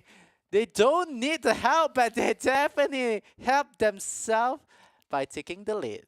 Yeah, and I think that's pretty much like what I predict kind of came to pass. The Crow is the main player here. The main person you gotta watch out is going to be Kuru and what he does on the map here, because that, by staggering the spawns coming up from Rising Sun's side, it made it so hard for them to defend back, even though they had a decent lead at the start here. But Help Me, by Kuru's actions, was just able to control the gem spawner a lot longer, and thus we're going to get a countdown. Almost another shot there to take out the last member of Help Me on the side there. Kenji almost losing his life, but is able to pull back just in time. Now it's being defended by Chapi, and all this while Penny's going to be picking up 2 gems for her side, just being able to kind of like equalize things. But unfortunately, Kenji is already taken out Caesar K, so the right-hand flank is a little bit wide open here. They're going to use this to try to go on the attack now on both Troy and Bear, forcing the fall back. Caesar K comes out just in time to hold things back. Now Troy is going to try to jump in front of Chapi. Doesn't quite take him down in time though, but they do manage to at least take down one on defensively here. Bear unfortunately going to pick off here. Now the 3 gems are caught out. The Sandstorm is making it hard for Troy to try to fight back here. He is able to pick up 1 and 2. Caesar K is having his hands full right now, trying to take out the Crow, but Kuru now takes him out, jumps in front as well, making sure that Barrick cannot keep in position, and Help Me just picks up all the gems as a result. Now the countdown is down. I don't know if Rising Sun can get themselves out of this. Yeah, looks like Rising Suns Esports here. They played more than they can chew, and Help Me. You can see how they play. the start of it, they play a bit more slow. They let the advantage towards the side of Rising Suns esports. Then they bounce back. They come back. They just wait for the timing, the window itself for them to appear, and they just go all in and help me each time they do that. They are able to turn things around, and they kind of stop Rising Suns esports as in their track. You know, they can't move forward. They can't create problems. They can't do anything to the side of Help Me. They're able to reset a couple of brawlers, but then it was not enough. Because Help Me, each time they just hit that timing, I believe it's like 20 seconds in, 30 seconds in, then they kind of know that, alright, okay, we can start, you know, being more aggressive. The Crow jumps in, even when the Bonnie from the side of Rising Suns esports out of position, they know how to keep each player in check. And CZK, he really has his hands full, especially like going up against like the side of Help Me, and Kuro is just keeping him in check each single time. And I think one very significant thing as well is that throughout all of those sets, Rising Sun was not able to take down Choppy even once. Yep. And like that is really significant, because like by not being able to put enough pressure on that max, it just basically allowed so much advantage to Help Me in not just kind of like you know, stopping the countdowns and whatnot, but just effectively putting Help Me into that defensive position that never happened throughout this entire set. And that space allows Kuru to basically be like the interloper into their side of the map. So yeah, just very much an outplay here that Help Me was able to pull off on Double Swoosh. Oh, Double Swoosh goes to the side of Help Me. Now it's Brawl Ball on Super Beach. This is the thing that I'm a bit more worried for the side of Rising Suns esports SCA, because like we have seen on Gem Grab, like Help Me, they're just waiting for their timing. Even though the win rate on stream games, both sides have 0%, but it's still, you can see the aggressiveness, the level of gameplay that Help Me can bring onto the table. I'm just questioning, like, does Rising Suns esports SCA has something like, you know, in the back to bring to answer to Help Me? Because I've just felt like the first map itself was quite decisive. Yeah, I mean, the first map for sure, but again, it's a gem grab round, which is I would say like the chances of like random things kind of like messing up your like game plan is a lot higher in that on that kind of game mode compared to Brawl Ball. But again, Brawl Ball being another game that's a lot more fast-paced, like I alluded to in the previous like matchup, that FaZe Recruit would have an advantage because they're generally very fast, very mechanically skilled players. I think Help Me is also at that same caliber. So I think the ball is quite literally in like Rising Sun's court here to see like if can they pull out a good strategy for this round here to keep Help Me at bay, or are they going to get swept over just like they did in that first round. Nevertheless, the bans are already out here. And okay, Crow goes to the side of Help Me. I'm just trying to remember. CZK used to run Frank. I think even before the show, we were talking about CZK running the Frank. It was quite cheesy, opening up the whole map. But do you think Rising Suns esports SCA have to pull out no cheesy strats? Like, they have to do something. They have to stop Help Me from like being so aggressive. To me, whatever it takes. You know, if it's going to be a cheese, so be it. You know, as long as you can guarantee that it's going to put you in advantage, then by all means. So like now the question to me is like, what is the advantage that Rising Sun esports has against a team like Help Me right now? Because Help Me, again, seems to be going back to the same plan. They're going for the Kuru Crow, which has already worked out for them in Gem Grab. And on Brawl Ball, it could still potentially play that same role again, as long as they have really good like frontliners here. But they picked up the B and the Otis. Help Me is going for the Sandy again. Looks like kind of a repeat of the lineup that they had in that first set. So kind of a bit worried. So let's see whether or not like the B pick here is going to be a good card to play against the Crow here. But I mean, Sandy again very successful in that previous round of Super Beach that we saw. So like, I think Help Me pretty much has still has a decent advantage going into this one, unless Rising Sun could come up with something quite creative on their end. Yeah, I was just thinking and like could Help Me pick up the Sandy, and then the Stew is their last pickup on the side of Help Me. I see a trend. I see something is being played out of the Japan country. Like I feel like they know something. They know something that other people don't know. They know, you know, they are playing something else. It's their own meta. They are playing on own meta. Even Sandy got, if I'm not mistaken, we're looking into the stats, was like Sandy got nerfed slightly, but it's still being viable to pick. And the way how they pick it out is like they'll pick either first pick or second pick Sandy, and they will try to utilize like, sure, nerf Sandy. We still gonna pick Sandy because we know we can play with it. We know it's so useful. And Help Me, they will give away a bit of advantage to the side of Rising Sun Esports just to set up that window. Because it's like, what, 15, 20, 30 seconds, then you see the aggression coming out from Help Me. Yeah, Bear is facing a lot of pressure there from the Stew, though. Like the thing is that you pick the Stew not just for the utility, but also because you have the player who is capable of using him to his full advantage. Now, he's no longer as OP as he used to be. He no longer is invincible in a lot of these fights, but he's still very maneuverable. He still has very powerful use of the speed zone. That's forcing Bear now to bring out his bombs here. The ult is trying to keep the crew at bay here. Choppy's going to try to jump into the back line here. Takes out Bear. Troy is going to be on the front line, keeping crew at bay. They do take down crew just in time.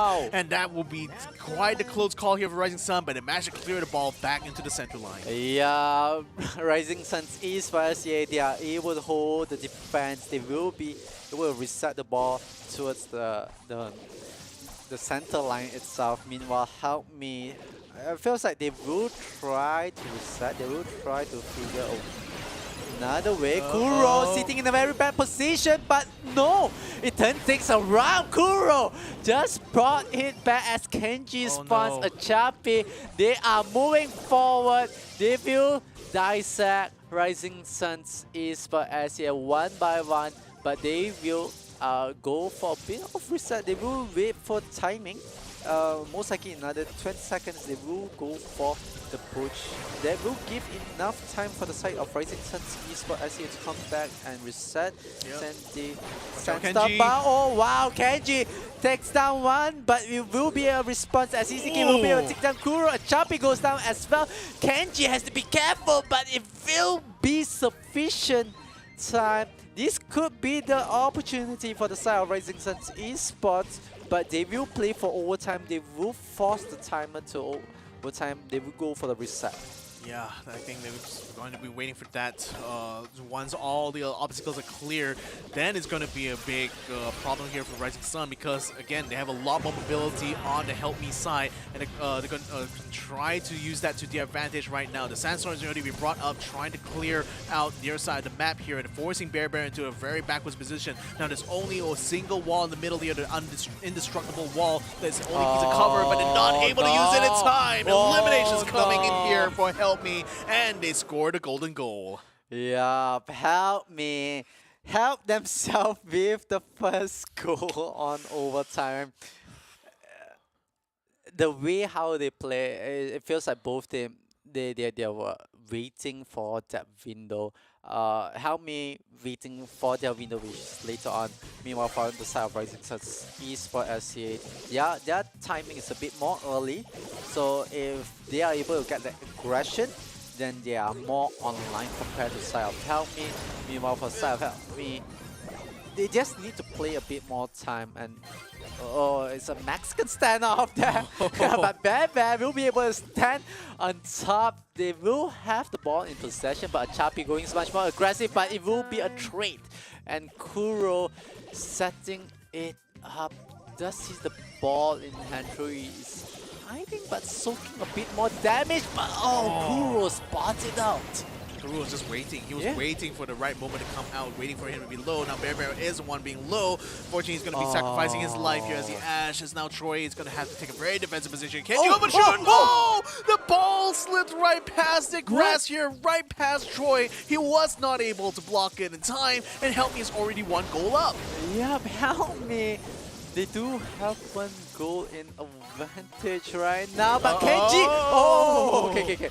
They realized the mistake. They are not gonna repeat the same thing again. But Look at the way they're being picked apart right now. Like this is being tossed up one after another. This is becoming a bit of a staggered spawn here. Though granted, Help Me decided to pull back, given the ball is not in an advantageous position for them. There's still 1 minute left. Help Me could potentially try to run the delaying tactic of trying to keep Rising Sun contained within their half here, and that will already win them the game by default. If anything, Rising Sun needs to find a way to pierce this defense lineup that Help Me has set up here. They've already got a 1 kill here on Choppy. That might be the opening they need. They would send the ball straight in the middle. Kuro's going to pick it up, straight into the corner now. But ZZK is also moved up as well as they pop off the B. Only Kuro is left alive here. They're going to try to take out Stu, but he takes the ball. He gets it away just in the nick of time. Oh my god, what a play from the side of Help Me as they are able to hold on to the ball. 20 seconds left on the clock.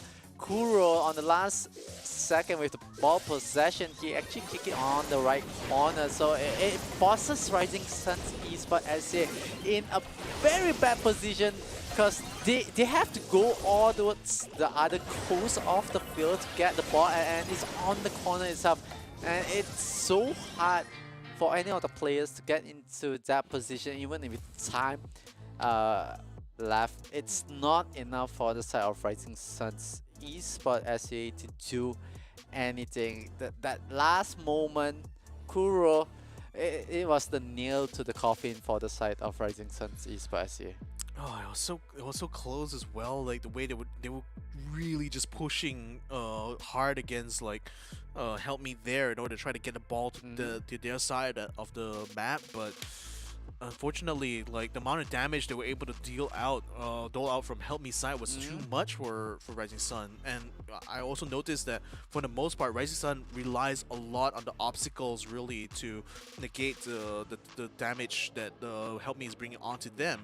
And that's why we saw that once we went at that overtime with no obstacles, it was so easy for Help Me just pick them apart. As you can see here, like it was just one after another. They were completely left defenseless on their own, you know, being spread out like that.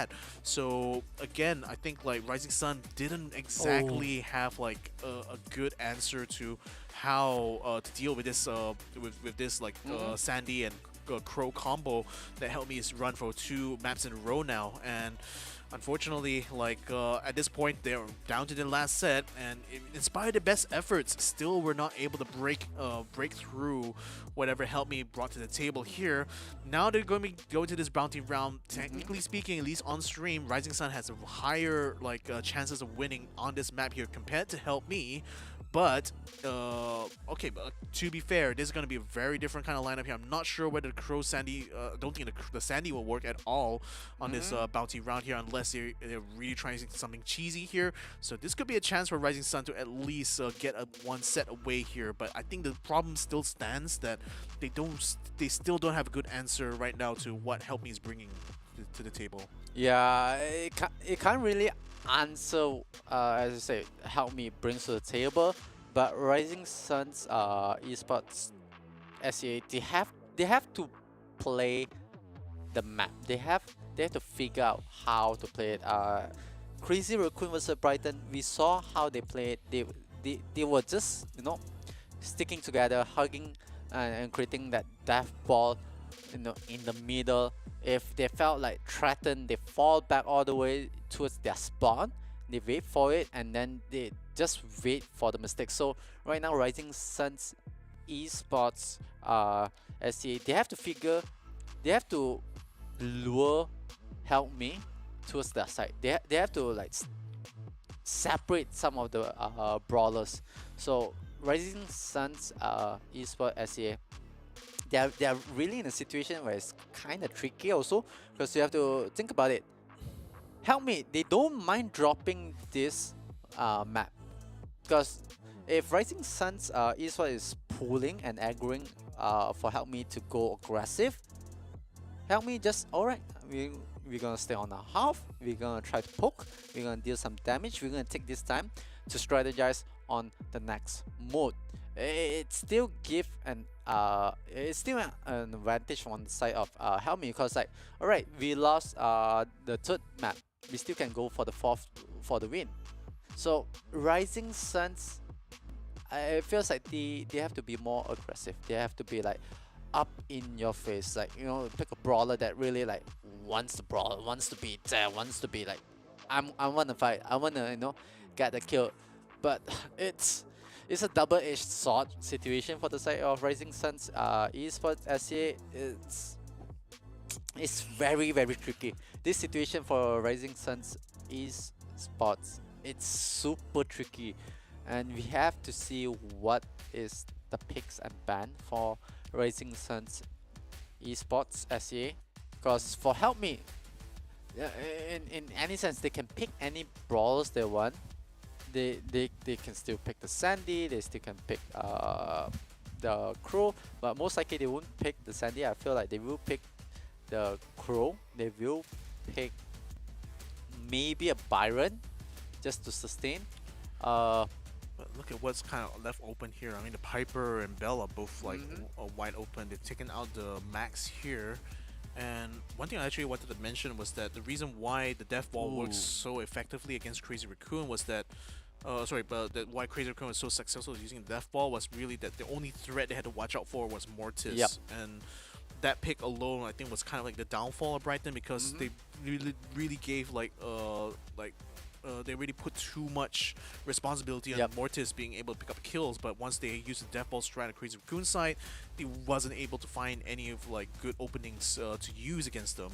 But this time around, I think it's more likely going to be a marksman versus marksman kind of deal. I mean, yeah, you got guys being picked up to match together with the rocket launcher guy. What's his name again?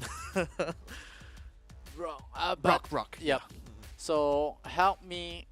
Oh, it feels like they're gonna pick more towards, alright, I'm gonna poke, I'm gonna deal some damage, see what's the response. Feels like Help Me for the next 20 seconds. They're just gonna see this whole situation. They're gonna assess the situation that Rising Suns esports is gonna bring onto the table. They will be much more aggressive coming from the side of Rising Suns esports. But Help Me, they still have a lot of brawlers in open for them right now. Yeah, like I still have the next two picks here to go against, like the Guts and the Carl. Carl is going to be a kind of decent choice here actually. Like he'll be able to frontline quite effectively. And yeah, like I predicted already, I think Help Me is going for a very marksman heavy kind of like lineup. They're going more for range than anything else. And again, they're picking up the Crow one more time, so it's still like using the Crow a lot in order to set up the plays with them. And I think like as long as Help Me is very on point with their shots here, they could potentially pick apart Rising Sun esports quite effectively. But now they're going to be picking up the Nani instead of like a Tick to go for this round here. So I don't know. I would feel like that like the Tick will be more useful, because like at least he will have a wide kind of coverage for his main attack. Nani is a little bit more like, he's kind of like a marksman light. He has good range. His weapon has a very weird spread, but if you are very good at him, you can still deal a lot of damage at range. But I don't think he's going to be as strong as compared to like the Piper or even the Brock here.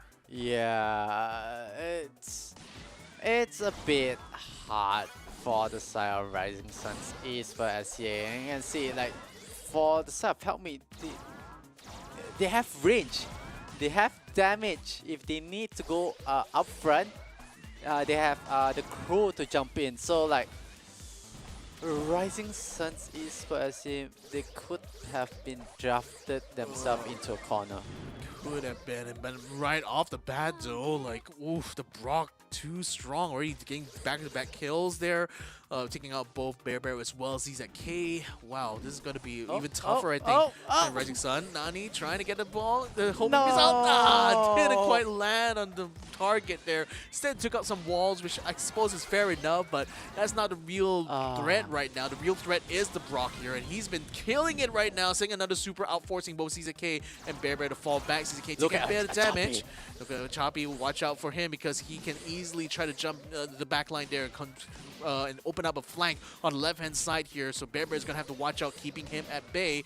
But right now, Troy and CZK are doing quite well, holding and tanking the damage by themselves.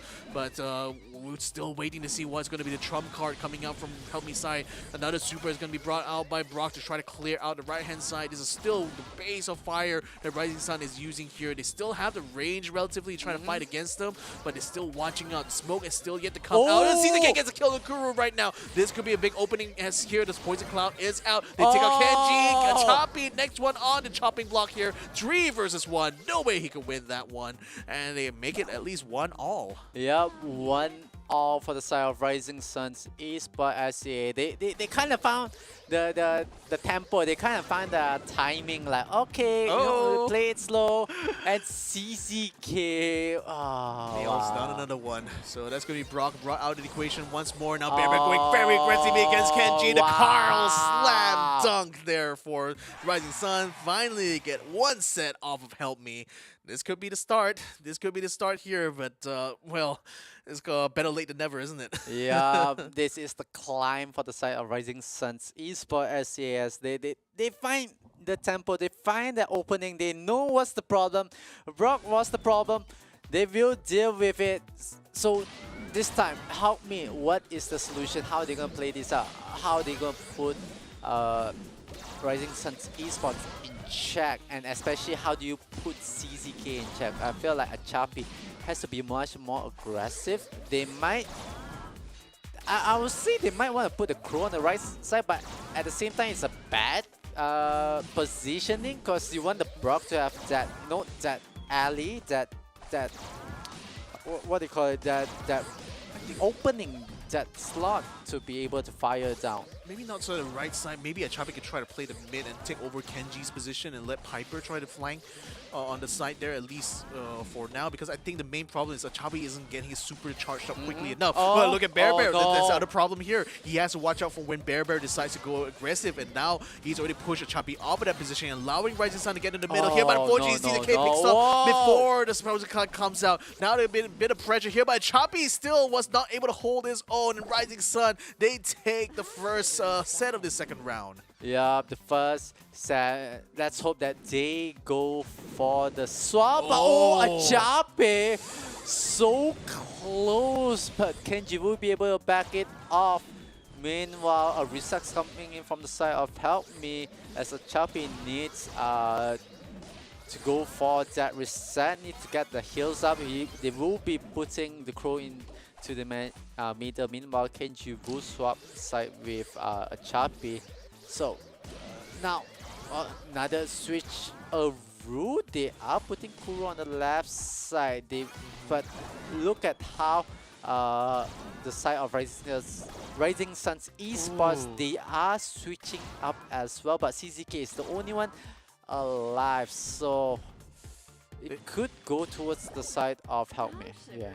No, Help Me has changed their prioritization. Earlier, they're trying to suppress CZK a lot more, but then they realized that Bear is actually a much bigger threat on this side, because once he gets fully online, it makes it very hard to take him down. Achapi almost gets taken out by Nani's little homing missile there, but now they're able to keep things stabilized, but they are able to use this opportunity to clear out the walls. So there's not much now that Rising Sun can try to do defensively here. They have to go on the attack. They have to push them forward. Now Kenji is going to be forced all the way back. They have a lot of defensive structures to use here, but they seem to have lost initiative on Rising Sun's side. Unfortunately, having lost out the Nani of CZK, now they have Achapi flanking in, trying to take out Troy. Only Bear able to hang on. Now he tries to go for the kill on Kuru. Does take him down in time there. Can he still hold on though? He doesn't really have a lot of health to go. He's going to try to go against Kenji. Kenji forced to jump away there, but Kuru still, Bear is still able to hold his own right now. Achapi still having full health. Bear down to his last bit. And one last shot there by Kenji finishes them off for good. Yeah, Rising Suns esports, they did play in a way that is they were able to bounce back. They were able to create a lot of problems for the side of Help Me, but Help Me they did realize what's happening. They switch around. They try to see the Brawlers matchup. They put Crow on the other side, and it kind of answer the whole situation that Rising Suns Esports is putting on the table. They will try again, and it's I feels like it's all over again. Oh, they forced themselves into that choke point and when they didn't need to, and the Brock makes such quick work of them. So Bear just basically hanging on, but it's not much. It's not long for this world here. Carl by himself is not going to be able to do much there, but kind of a misplay there for Rising Sun because they focus so much on that choke point there, forgetting that Brock can easily just kind of wipe them out at that point there.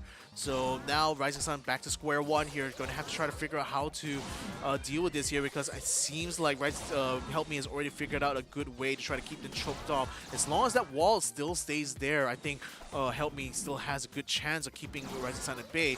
But for now, though, CZK is still on that front line, and Troy still trying to get super charged up quickly. Bear just waiting for the right moment to strike, but still not able to find an opening yet because it's going to be the Brock going up against him this time, and that's making it a little bit harder for him to do his job, to be fair. But still, the threat is very real from that Carl.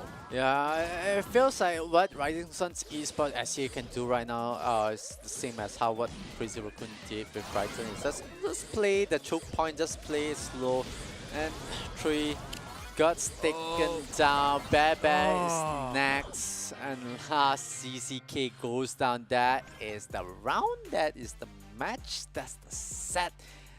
And that's over for the side of Rising Suns Esports SCA as Help Me brings a close to the set. So it feels like another situation where they were very reliant on one brawler. Brighton was really very reliant on Mortis.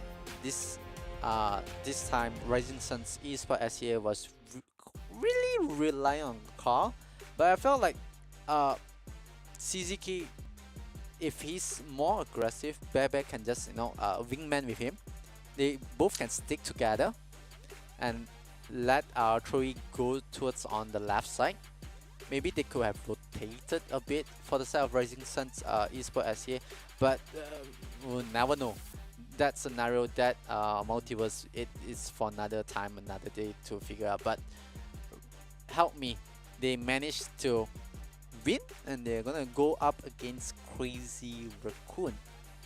Here's the thing for me though, it's like Rising Sun basically only is able to deal out about half the amount of damage that Help Me was able to do, and I think like that's why when you mentioned that CZK probably could be a bit aggressive, I'm trying to think like how could he be more aggressive in this regard, because the problem with like Nani is that again very low health to begin with. The attack range is like it's quite long, but then to get effective damage, it only happens at certain ranges, right? So even if he shoots up close, it can still do a lot of damage, but his lack of like tankiness makes him very much a liability if he does go for the aggression. So I think like again, the thing was that CZK was doing the right thing where he's trying to make himself the center of attention to try to keep things off of that Carl of Bear. But then once Help Me recognize the threat of the Carl, then you saw them switch gears. You saw them swap positions. You saw the Brock now pressuring Bear a lot more, and you saw the Brock playing a more proactive role in trying to keep the Carl suppressed. And I think that put a wrench into Rising Sun Esports works there, because without the Carl trump card, like the other two members were just not able to sustain on their own. So even when there were situations where like there was one instance where like Bear went for the jump, but because CZK was not ready yet, they weren't able to capitalize fully on that motion. And plus, like I think the main value of the Nani was really to get the follow-up kill from the next round, because once he has super up, he can basically try to get like an instant kill right out of the bat. He managed to pull that off once, but after that, like help me basically spread like the damage by having a choppy tank the damage for the Brock there, thereby nullifying whatever sort of value that Nani brought to the table. I do agree. Rising Sun's esports and help me the last map, the last set, it feels like a musical chair situation where a lot of swap arounds, a lot of move around, and a lot of problems that they need to do. But it's over, it's done. Help me wins. But we also like to thank Kachi Shop for bringing the action and bringing great deals and game top up. You guys can visit at www.kachishop.com. So there's a lot of things that the teams have to answer and really figure out. But then again, it's day one. Yeah, stay one. They still have another chance here. Also, we'd like to thank as well for our sponsors is going to be Samsung. They are featuring their latest phone here, the S23 Ultra. Go ahead and check that out. It's a really awesome phone here. Share the epicness and level up your game together with Samsung Galaxy. So now that we've already seen our two matchups here, we're going to be going to a winner's match later on, but that's going to be after we take this short break. So stick around, ladies and gentlemen. SPS, we'll be right back.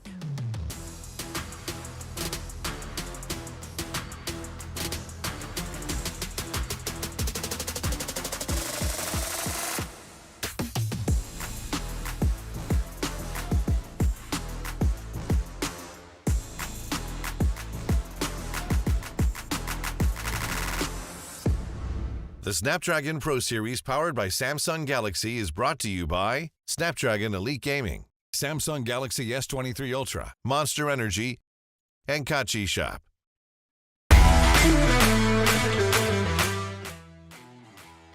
Interesting.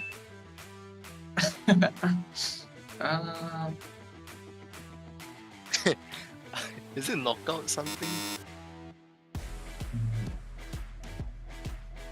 Oh, okay. Canal Grande. Did I ever scream this map before? I can't. I don't know. I actually don't know. これはミルフィーユ。This is layer cake. Oh my god. Oh, Jesus Christ. It's multi. Okay. Oh, I didn't know that. Okay, there was. Okay. これはゴールドアームかな。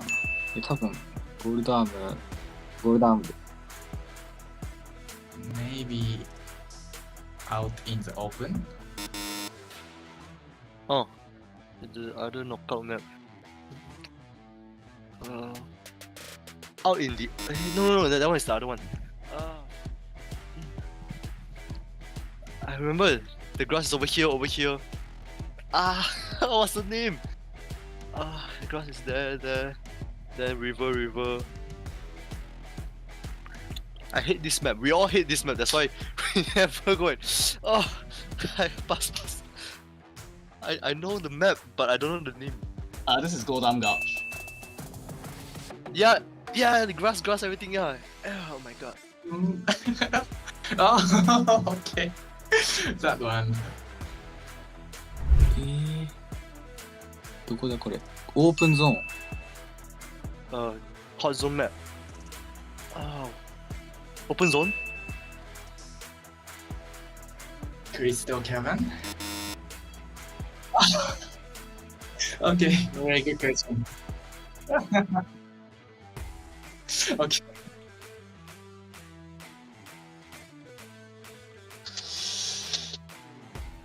This is out in the open. Oh no! I'm confused the two. No. Oh my god! No way! I meant to say that, but I confused the two maps. Yeah. It's open. Oops.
Welcome back, ladies and gentlemen. This is the Snapdragon Pro Series Season 2 of Brawl Stars. We're bringing you guys the first week of the challenge stage here. We've already witnessed 2 matches. First one was Crazy Raccoons versus Brighton. Now we've already finished the match between Help Me as well as Rising Sun Esports. And Help Me won that 3-0. And, you know, at first we thought it's going to be a close fight between the two of them, but it didn't quite turn out that way, did it? Yeah, it didn't really turn that way, but I felt like the way how Rising Suns Esports, they pose a bit of threat, they pose a bit of issues, problems, really good development from the side of Rising Suns Esports, just that they were kind of hard stuck with their plan.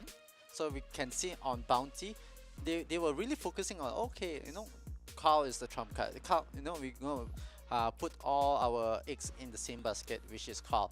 And they kind of really hard stuck with that plan, which good that, you know, you trust the plan, you trust the whole process.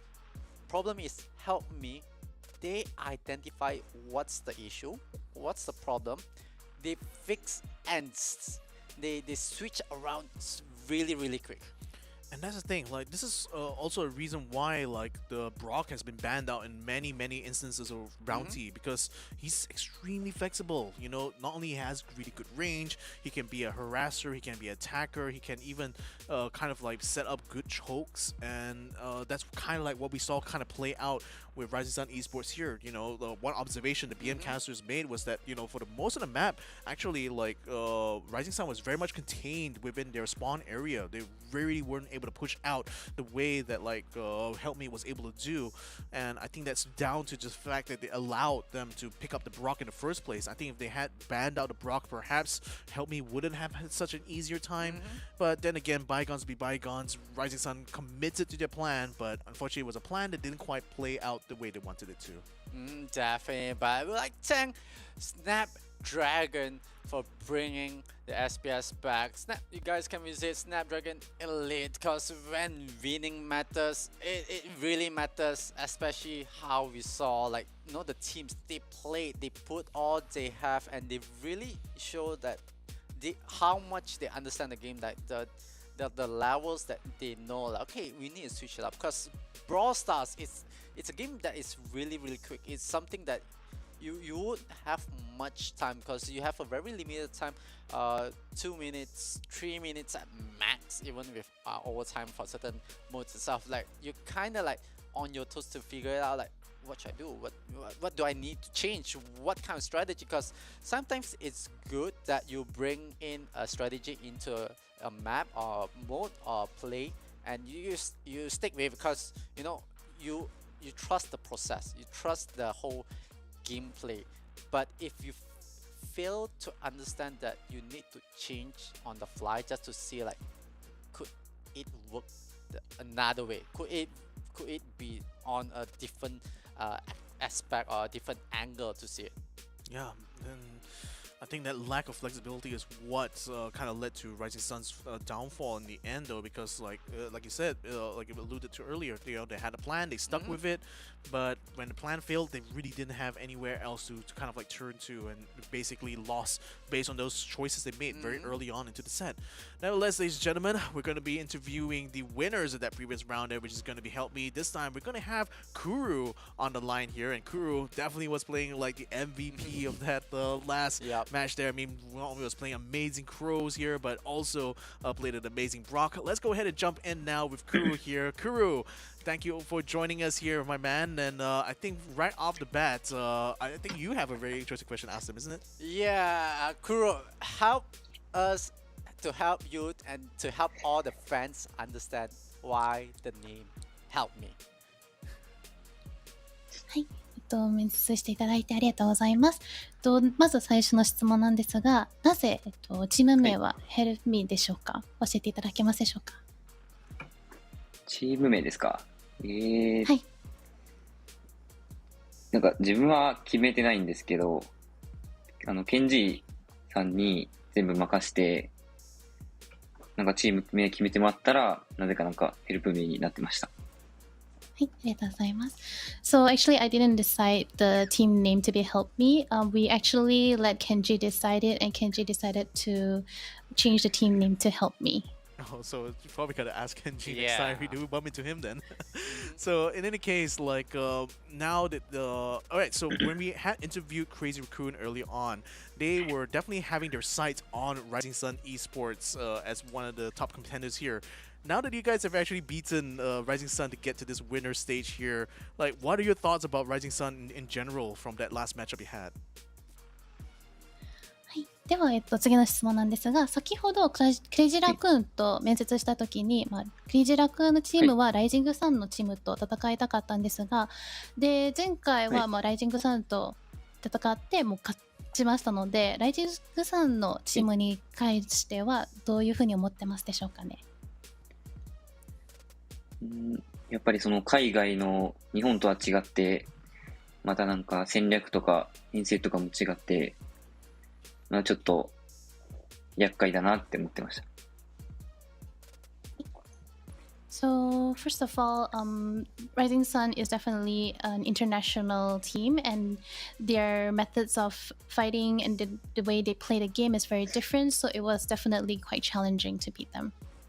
But they still managed to win up 3-0, didn't they? So, I mean, again, congratulations up front. Oh, I think one last question we can ask them? Yeah, definitely one last question. As Team Help Me will go up against Crazy Raccoon next, what do you guys have a message for them before the game and a message to your fans as well?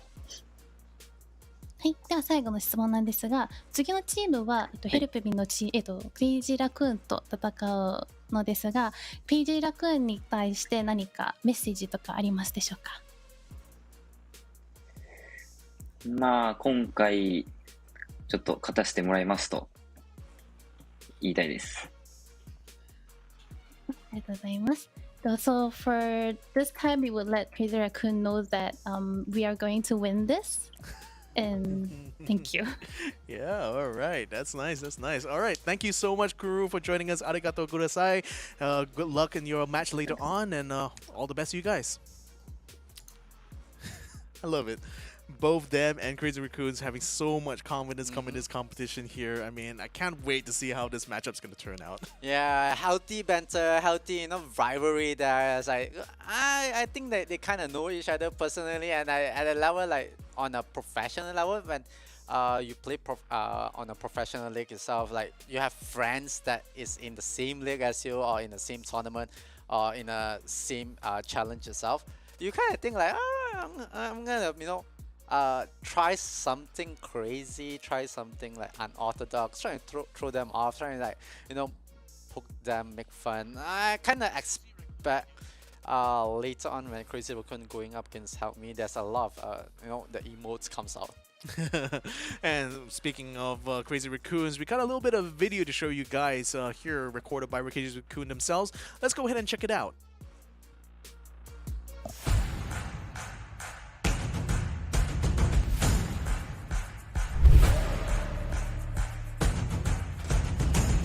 Help Me is a very, very strong team, but since we have been screaming them and matching them in the competitions quite often, we know some of their play styles and we hope to counter them.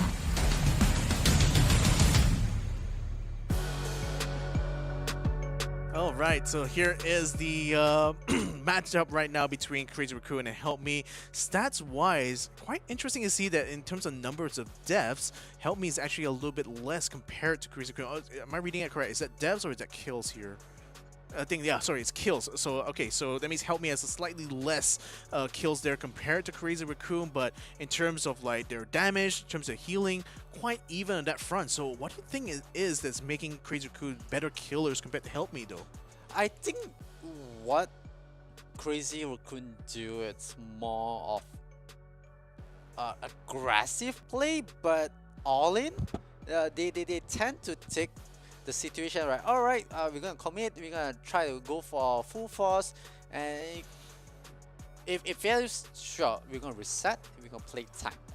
Help Me on the other hand, like they wanna play time.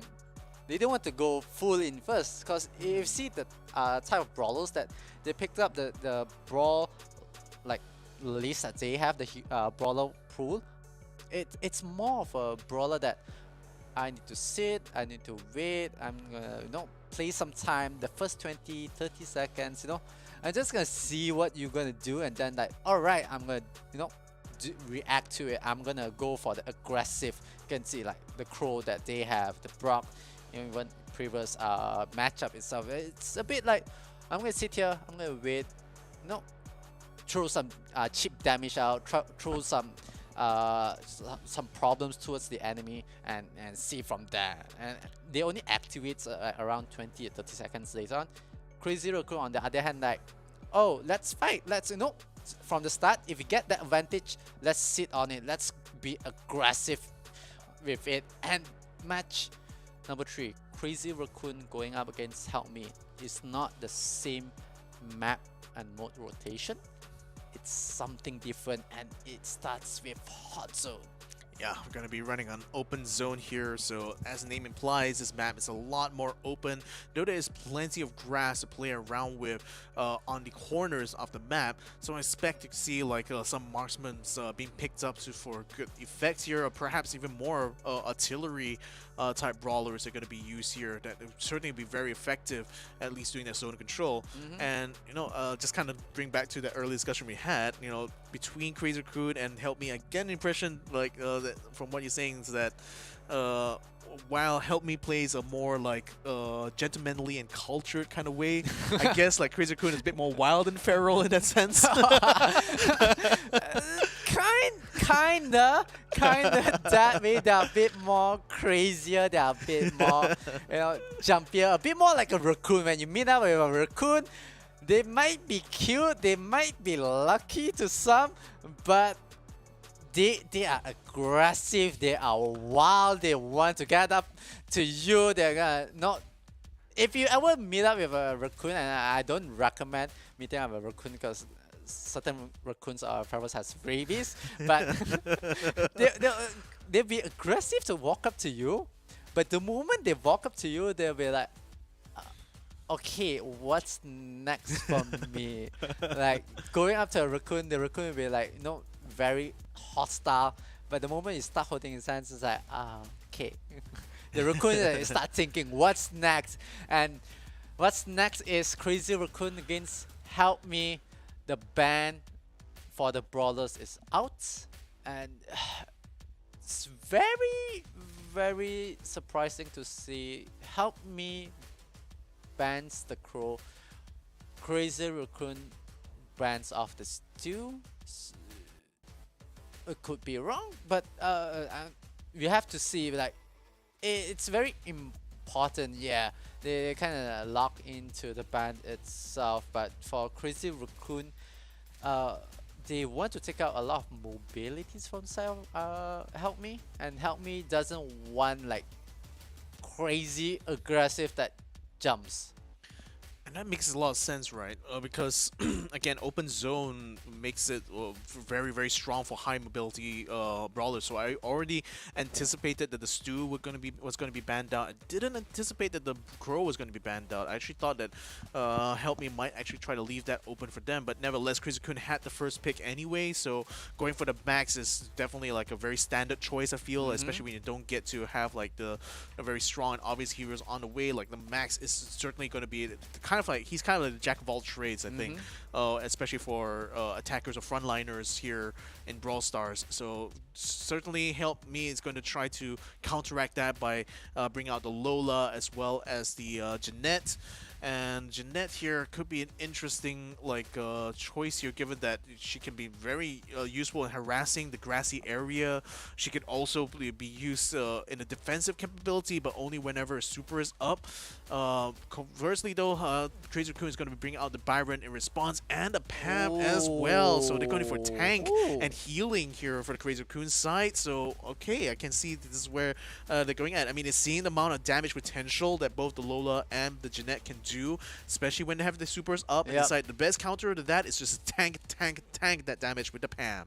Yeah, but I'm still not that convinced with the Pam. Yeah, Pam can deal damage and tank it up, but is it enough? Because the amount of damage output coming out from Help Me, it's scary. It's a bit more scary. Even though you have a Byron, the Byron got a buff. Reload attack speed has been buff, which is very significant. But can they keep Pam alive? That's a big question. I mean, I think like Pam's own kit does give her lots of variability to begin with, and I think with like the attack speed of Byron being faster now, should allow him to both like keep the max as well as the Pam healed up long enough. But I think they're just really banking on like the gadgets coming out from Pam to actually make that big difference, because like her ability to heal everyone with a treasure chest is very, very important here, and it's certainly going to be very much needed. Oh, Tabi tried to break his gadget down, gets popped up almost immediately, but Sidetampo still stays inside the bushes, as it were. Unfortunately, they just lost one there. They also managed to take out a Choppy in response there. Moya's only just come back, but he's already taking so much damage there. They haven't really got a percentage going up here for the Crazy Raccoon side yet. In fact, Help Me has been able to keep them at bay for quite a while now. 10 side being forced all the way back. Moya Goku's trying to go in front here to force against Kuro, but again, the ego has already come out here for the Lola. It's making it quite hard for them to actually stay on the front line. Needs to back up both him and Tensai, and they will be able to take one down. So now they have control over the hot zone here. Help Me now on the defensive. Yeah, Help Me. They will have to reset. They do have advantage, but it's been closed down from the side of Crazy Raccoon. Crazy Raccoon does have the hot zone in hand. Moya with the Pam sitting on it. They will get the first 50%. They will start slowly progressing, and it's going to be a bit hard for Help Me to have this push, because the heals from Tampo and from Moya is able to sustain, but it will not be enough, as Help Me will be going for the reset. They will have to go back and rethink about the whole situation, because like there's 5% left on for the side of Crazy Raccoon. It will be captured by the side of Crazy Raccoon. It feels like the start of it, both are trying to give everyone a check to see like, okay, what are we going to do? How are we going to do about it? But I was a bit on questioning the placements of the brawler, putting the Byron on the left, putting the Pam in the middle. Maybe I was thinking I was switching the Byron up and maybe put Byron behind Pam, keeping them sustained. But it feels like Crazy Raccoon, they know what's up. They know how to be more aggressive. Question is, how does Help Me like respond to all this like map control? So low-key, I wanted to mention this. Sidetampo is having an amazing game against this Jeanette here. I mean, he's already killed Choppy so many times now. Is he going to be able to nail down another one onto the Jeanette? And now she brings out a gadget one more time, gets popped up almost immediately by Tensai. And Sidetampo is just keeping the Jeanette at bay the whole time. Now Kenji is going to get taken down. Kuro is attempting to try to hold his own, but I don't know whether Lulu can hold on for much longer though. Moya Goku is going to be taking on the front line here against Kuro here, making sure that he stays out away here. But at least the capture percentage is up to 50% now for CR. No. They will be able to take down Kenji as he tries to jump into the middle right now. The bubble shield is being brought out here to try to keep themselves onto the hot zone point as long as they can. The Crew just tanking all of that damage right now. But finally, Moya Goku takes him down with only 500 health to spare. Kenji comes around from the flank side, but unfortunately, the hot zone is very much in the control of Crazy Raccoons right now, and they don't seem to be letting go of that anytime soon. Another shot going to be coming around to the Tampo. Takes on a Choppy for the up team time now, as Kuro now takes control over the hot zone just in time, but unfortunately now that the Crazy Raccoons are coming back up, it's like Help Me is going to need a lot of help right now as a Choppy sends out a super trying to go against the Tampo, takes him down, finally gets some revenge on his side, but in the meantime the Pam and the Max has already taken control of the hot zone. Only 10 percentage points to go before CR will be able to finish this for good, as they now keep a Choppy on the flank side. They take him out completely, and they also keep the hot zone in their possession. Yeah, Crazy Raccoon start real strong, but for Help Me, I feel like they were struggling a bit, especially against Sidetampo. Sidetampo positioning, understanding the way he grabs of the whole situation was really, really good. 15 kills for the side of Crazy Raccoon. Meanwhile, Help Me has 5 kills. Now it kind of reflect. You see, the damage output is not that far apart, like 6k in difference. It's still okay, but the healing, the sustainability coming out from Crazy Raccoon, that's a lot. The Byron, like, Yep. you know, when you meant when the new patch has actually increased his attack speed, that also increases his effectiveness Yep. as a support now. So that's like, even though the damage potential is like from both sides is like more or less the same, here is the healing that's making all the difference right for Crazy Raccoon. That's why they're able to pull off 3 times the amount of kills that Help Me was able to do. And in fact, like, Byron himself alone was already very effective at actually keeping the Jeanette suppressed, which I think was a huge thing, because I've only seen the Jeanette use that super once in this entire like match here, and I think that's down to the Byron being so effective in his role, just keeping that Jeanette suppressed and taken down before she's able to get a super up in time. Yeah, now I'm truly a believer that the Byron buff it's quite overpowered. I was kind of like, okay, maybe, like, you know, it's not that crazy, like a few seconds off, like that's fine, like few point seconds, you know, that few seconds of it, like, it doesn't make team that crazy. Now here's the question that I back, like, for both teams, will they still allow the Byron in? Because for the side of Crazy Raccoon, they show the prowess of the Byron, the sustainability, they're able to sustain the team, hold up, and at the same time deal damage, you know, keep zoning, keep the other opponent's brawlers at bay. So Help Me, will they allow this Byron run crazy? Like, if I were in the shoes, I'll certainly try to ban him out for this next round here, because again, the potential for him to keep like his teammates alive there. I mean, like earlier on, you were questioning even whether the Pam was going to be effective, but just the healing that not only she's bringing with her gadget, but also with what Byron is able to do was already what was enough to keep Crazy Raccoon always ahead of Help Me in that first round. Sorry, in that first map. So now, as we jump into Hard Rock Mine here, statistically speaking, on stream, Help Me has slightly more success compared to Crazy Raccoon, but again, like, they still lost more matches compared to what they won on Hard Rock Mine. So I guess it's still like quite even here. I would assume, rather I would think that it was still could be anyone's sort of like advantage here at Hard Rock Mine. But given what we saw already with the Byron usage by Crazy Raccoon, if they are still allowed to use Byron this round here, this could be really hard here for Help Me. So if I were in their shoes, I would certainly ban him out. Yeah, because just look at the map, the way how Hard Rock Mine is being positioned.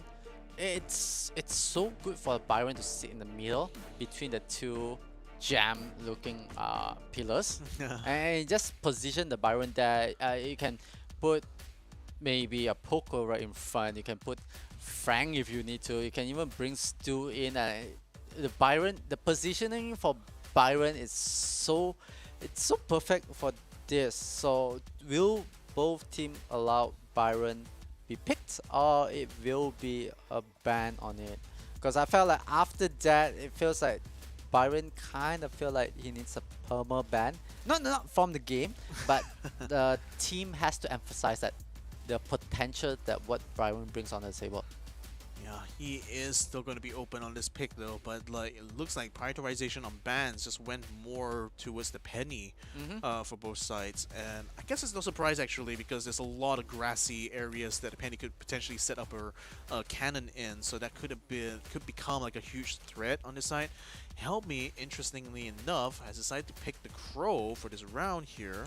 It has brought a lot of success. I mean, Kuro, again, is no slouch of a Crow player and has been the playmaker, really, for Help Me in their previous matchup against Rising Sun, but against Crazy Raccoon right now, especially on the gem grab round, I mean, it still could work. Again, the Crow could always be it's always a very strong flanker, like, no matter what. So if Help Me has a solid plan on how they want to keep control over the gem spawner, then this could definitely work out.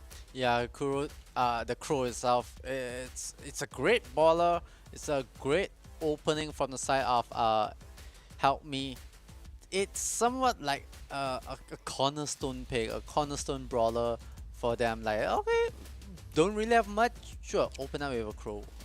Nothing much to let the opponent know. Sure, open up with a Crow. They kind of pick it in a way where they know, like, all right, we can deal with something the opponent throws up, but the Crow is just going to be like out in the open, right in the open for anyone to understand. But now it opens up a question: do they want to pick Sandy? I feel like it's viable. It's viable, but not that crazy great. I think the bigger problem is just 8-bit's damage booster, because that means no matter what, Crazy Crew is always going to have an advantage on damage as long as the 8-bit is alive and his damage booster is up. So they need to have something effectively to deal against that. Could be the Crow, Bell, Santa pick there. They're going to go in for the Ashe here, so Oh, it's okay from the self. Help Me with the lineup that they have, but get in, can they get out? That's a big question, right? So it's like They can get in. if they go in, they have to go all in basically here, because if they can't take out the damage booster coming out from 8-bit, and oh boy, with Nita having like with Baby Bear as well, this is going to be a very tough one here, because again, the Gene is going to be the one on the gem spawner the whole time, and that's going to make it so hard for the Ashe or the Bell. I think it's probably going to be the Bell that's going to be one to challenge him for the gems here. It's going to be quite hard, because anytime that Gene has his super, he will drag the Bell right in front of him and can allow the 8-bit or the Nita to finish him off. And Nita effectively creates like a fourth member that they have to watch out for, and that could even the odds somewhat. So unless the Ashe from Help Me here could kind of like can kind of open up some sort of route here, or at least if Kuro, I'm not even sure if Kuro is going to be playing the Crow this round. We'll have to see as we spawn into the game right now. Okay, so Kuro is playing the Crow. So Kuro needs to play his role very effectively here. He needs to open up the back line. He needs to make sure that like Moya as well as Tensai are going to be suppressed here. But then right now, I think it's pretty much still like they're not really going for the gems quite yet. They're just more or less trying to set up the positioning. I think they're still waiting to try to get their supers up before they go all in for this. But it's going to be a very tense period of time. Kenji instead, he just goes ahead, picks up the gems for himself, and loses his life for the effort. Achapi now pushes up on the right-hand side. Moya is going to be able to go in front, should be able to finish him off, but he's able to slink by them. Now the Nita is going to have a bit of trouble right now to try to take him out. In fact, Moya gets taken down instead, and Achapi still lives on. Oh wow, a big mistake from the side of Crazy Raccoon, but they will try to go for the reset. They will come back, but Help Me, they need one gem. That's all. Tensai has to play his role and hold on to gem spawner, but one of the gem. Drop the gem. That is the opening. Tampo will be able to push out, but Kuro will be able to pick up the gem and fall back. Now here's the problem. Kuro has the gem and Kuro drops the gem. No. That was the opening for Help Me, and that was the time that Kuro shouldn't hold the gem. It was a perfect situation that Crazy couldn't like plan all out. The craziest plan, the craziest heist that they can ever do is to force Kuro to pick up the gems. And and the moment the Kuro gets the gem, you kind of immobilize the brawler, because you don't want to jump in with the gem. And at the same time, like, you don't want to poke from far, because the Crow effectiveness is to be really upfront, really up against the brawler, and be like a very nuisance. But it just really underscores right now how important the pick is of the 8-bit here, because he has the range actually to just take out Kenji and Choppy in that last round there. And plus with his damage booster, it basically, he actually is really good here in this situation, because now not only can he sustain, but then with the backup that both Moya and Sidatambo has been giving him, that's giving him now space to take control of the Gen spawner. Choppy is still biding his time right now, but there's not much he can do right here. Like, you got Nita already having focus on him. They already know exactly where his position is. Kenji now tries to take position, but now the damage booster is coming out for Tensai, so Kenji's time is going to be running out even with the shield coming up. Look at the amount of damage he's already taking there. That's very quick work that Tensai is able to do to Kenji. Sidatambo now just trying to keep Kuro at bay, just keeping an eye on that Crow, making sure he doesn't get close. Oh, And again, the Crow doesn't want to pick up the gems, instead jumps in front of Sidatambo, so the G was able to just finish him off with his finger of death. Yeah, and the counter starts for the side of Crazy Raccoon, and Achapi, the way he got zoned out, it's so hard to look and feel for the side of Help Me. They really need that help, but especially for Achapi, throughout that whole match, he got zoned out on the left. That's one thing. He got kited to walk all the way from the left towards the opponent's spawn and towards the right and have to go back the other way to safety. He wasted so much time. He got kited so badly. Like, it feels like Help Me was playing in a very disadvantage. I'm not blaming Achapi. I'm not putting Achapi down. It's just that Crazy Raccoon, the way how they understand that they just need to zone one player out. Fine, Kuro can, you know, perform on the Crow real good. Just say like Kuro and Tensai is able to do their things. But you take out one player, that's one player less to think about. Because if you realize that whole round, Achapi didn't really do much. He was unable to do much at all. Not to say that he's unable to do anything at all. We can look back at the replay. He will get stuck on the left. And look at here, he gets stuck, he walks all the way towards the other side. Then I think the camera pans back down. He walked the way towards the other side again. It's like, he got kited out so badly. Yeah, I mean, and again, like, Nita is just taking full advantage of having Baby Bear out there, and this made it so hard for him as well, because, like, again, Bear is just going to keep chasing him down no matter what, so he had to try to close this in Nita. Problem is the movement speed is literally the same, so as long as the Nita player is able to kite him effectively, like you said, like, Achapi basically became neutralized during that match. So, very unfortunate here for Help Me, because if it just, like, Crazy Raccoon quite literally outplayed them in that round now. So we're going to be moving on to Bounty here. This is going to be Canal Grande. So this is going to be one of the more unique maps actually in Brawl Stars. Given that it's, instead of being like a top-bottom split, it's actually more of a left-right split actually. So this is going to be interesting. Possibly going to want to see whether or not the Eve is going to get played here, because she would have a huge advantage. I think very likely she will get banned out knowing these two teams here. But nevertheless, this is going to be a very it's going to be very much high time now for Help Me here. If they were to try to put a dent onto Crazy Raccoon, they're going to have to do it here now, because there are literally no more chances left. They already lost the first two sets, so now it's just going to come down to this one here to see if they can mount a comeback. Yeah, this is gonna be a bit hard. I'm trying to refresh and recall.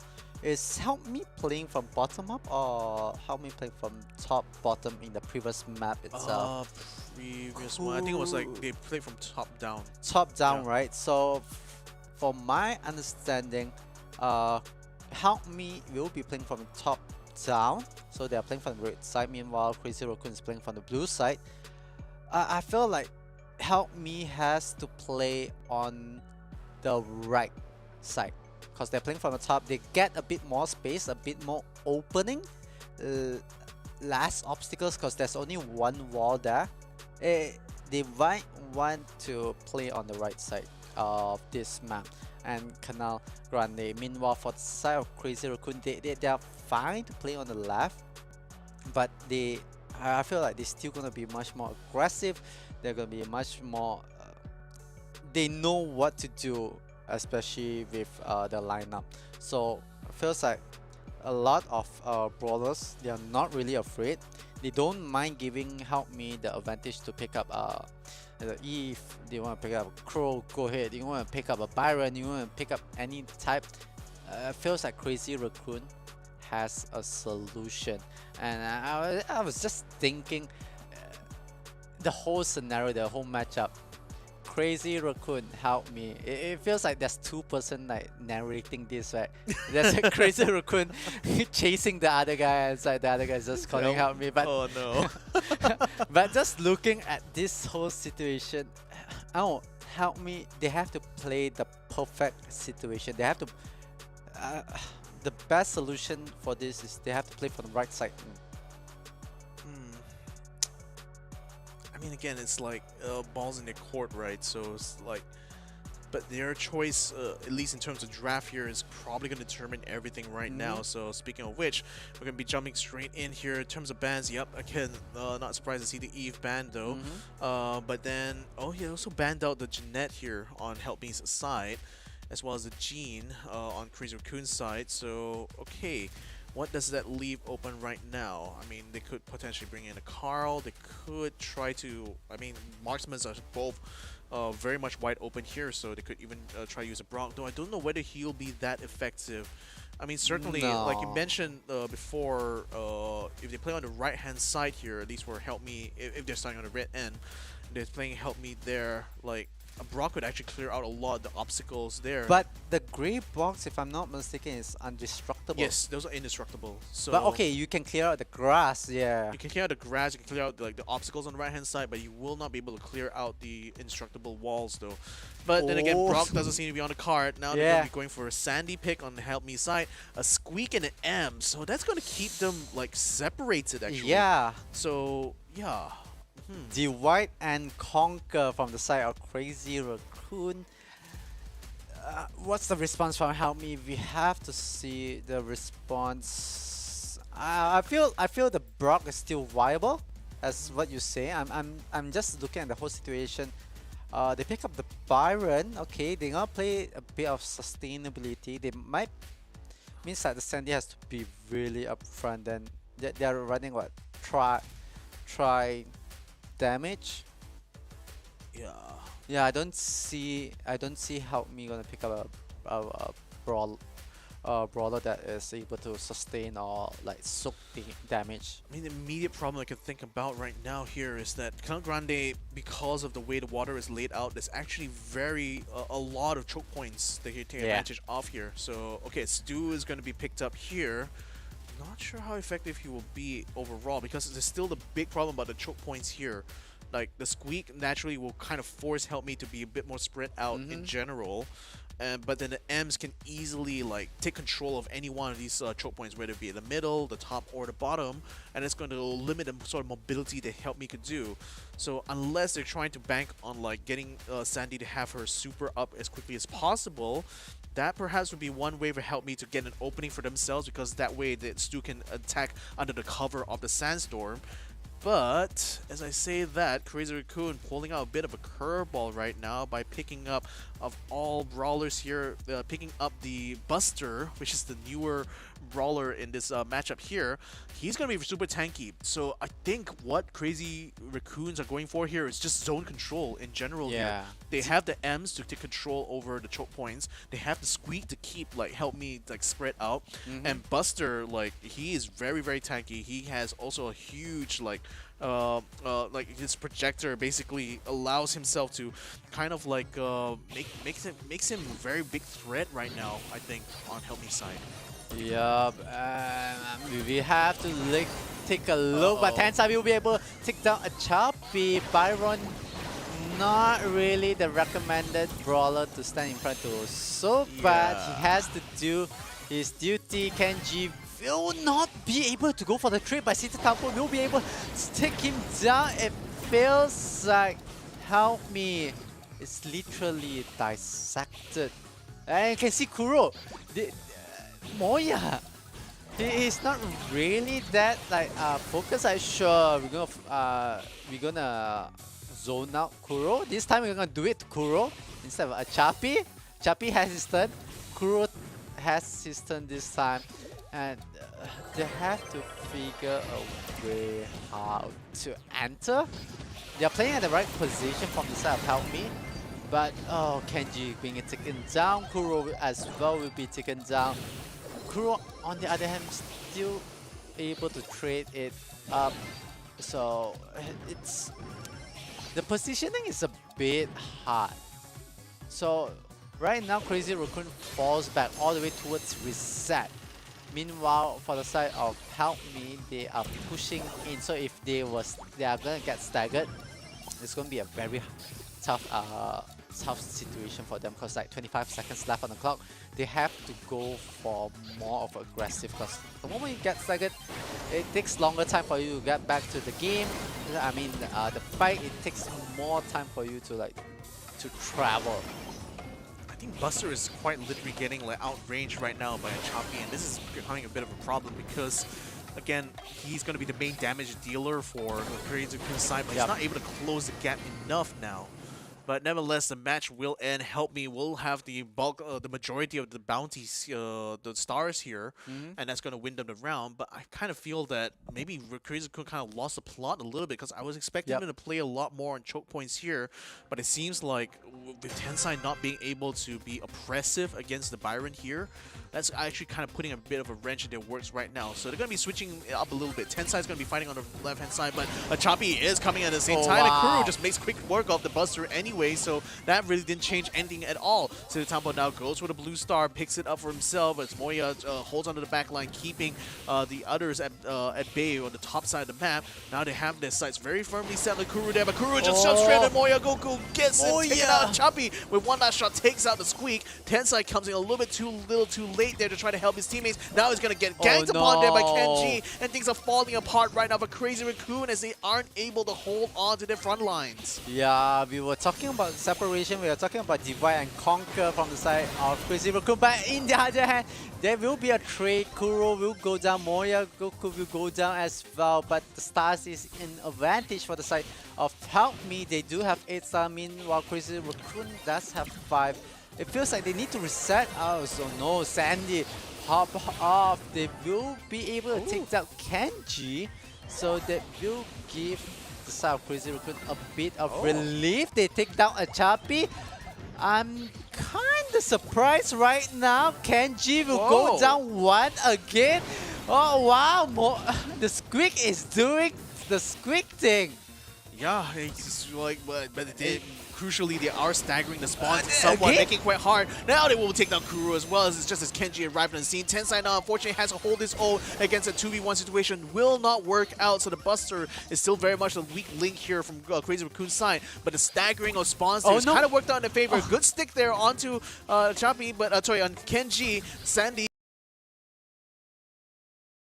ahead as the timer is starting to run to a close right now. Tensai getting close into the Choppy, but he will lose his life there, donating 2 stars. That was only 5 stars still remaining here, but it's still match game. Oh, Crazy Raccoon still was able to get a kill on the Kuru, so they still maintain his stars lead.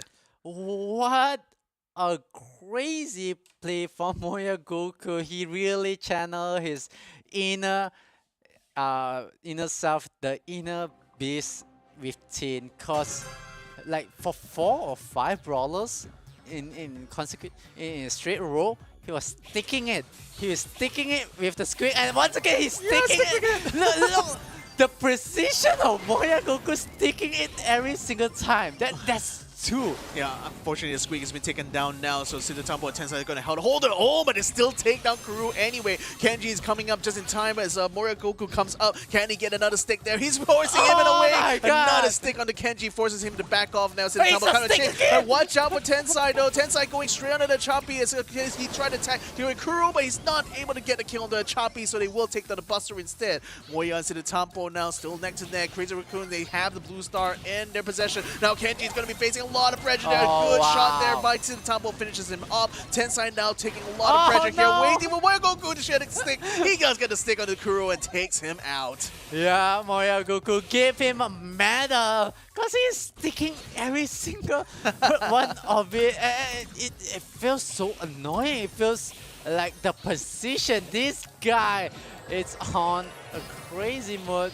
Aggression coming in from the side of Help Me because they really need to take back the lead. They need to at least close the gap. They take down Moya Goku. Kuro will be able to do that, but a Chapi on the other side will be able to take down Sita Tampo, and they will be able to take the lead.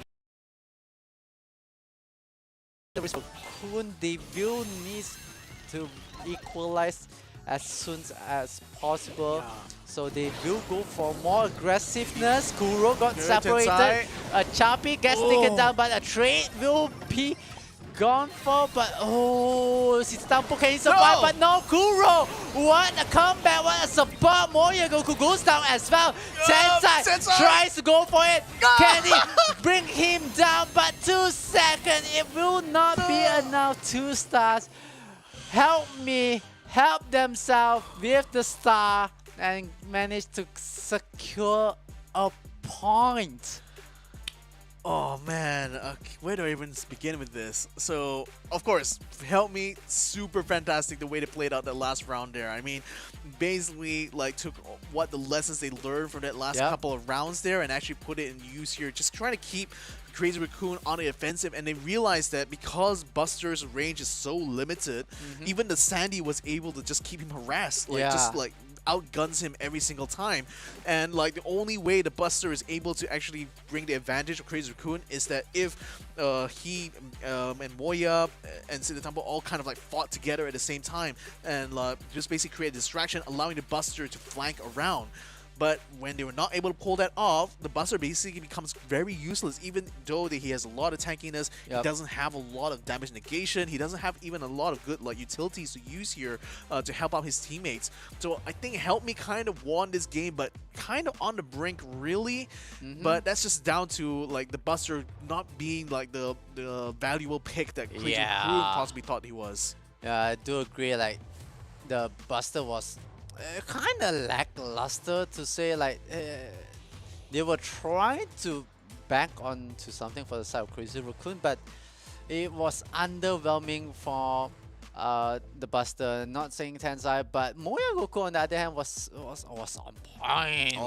He was sticking it every single time. The moment you see anyone, he's just gonna be able to stick it. But that's that. Help Me managed to get 1 in the back, so that's 2-1 in the lead for the side of Crazy Raccoon. But we will be going for the 4th map and the 4th mode.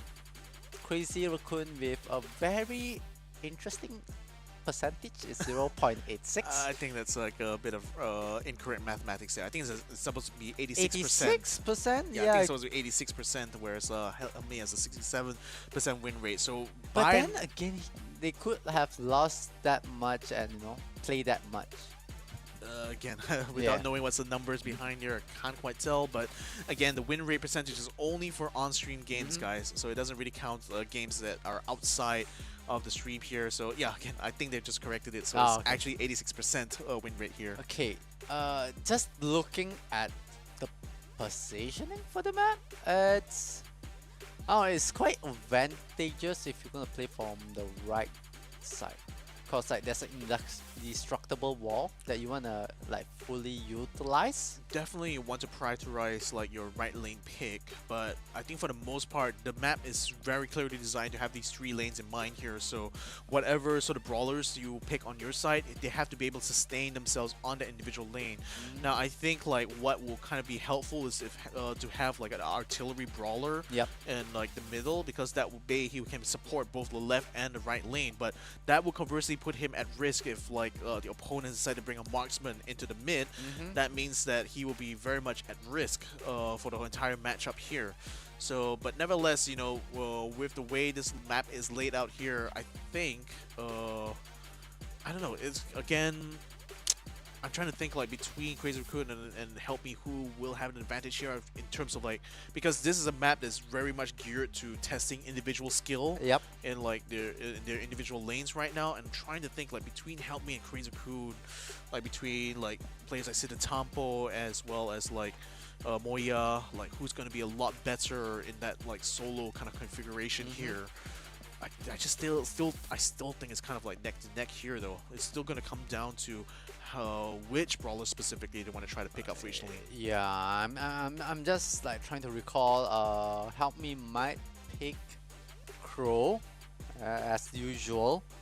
They might pick Crow. They might pick Byron. Byron might fit the bill in the middle. Crow, Byron. You could pick up a Piper or Colette or Yeah, any sort of marksman role would be like, yeah, especially on the right hand side. I will Yep. imagine like a marksman would be like the most ideal choice there, because the indestructible wall acts as a bit of a cover as well they can use to support like the Crow or Colette, whoever they decide to use to attack the safe, right? But at the same time, like Brock, is it viable to put on the right lane if I'm assuming Brock is gonna get banned, because again, when it comes to heist maps, Brock is a little bit too strong simply because of his kit. So I'm anticipating he gets banned, which means that other marksmen will be available to be picked up here. just thinking, like, will Crazy Raccoon, what will they pick? Oh, it feels like they could pick a Rico in the mid. It might fit the bill. It might, but I think he'll be less effective because Rico is only good where there's like narrow corridors where he can bounce his projectiles off the walls. There's really only 2 walls to use here, and they don't really carry forward that well. So I don't know. They could potentially even just go with Daryl actually instead of Daryl. Rico, because I think like the Daryl's charge is probably a lot more valuable than Rico's ability to ricochet here.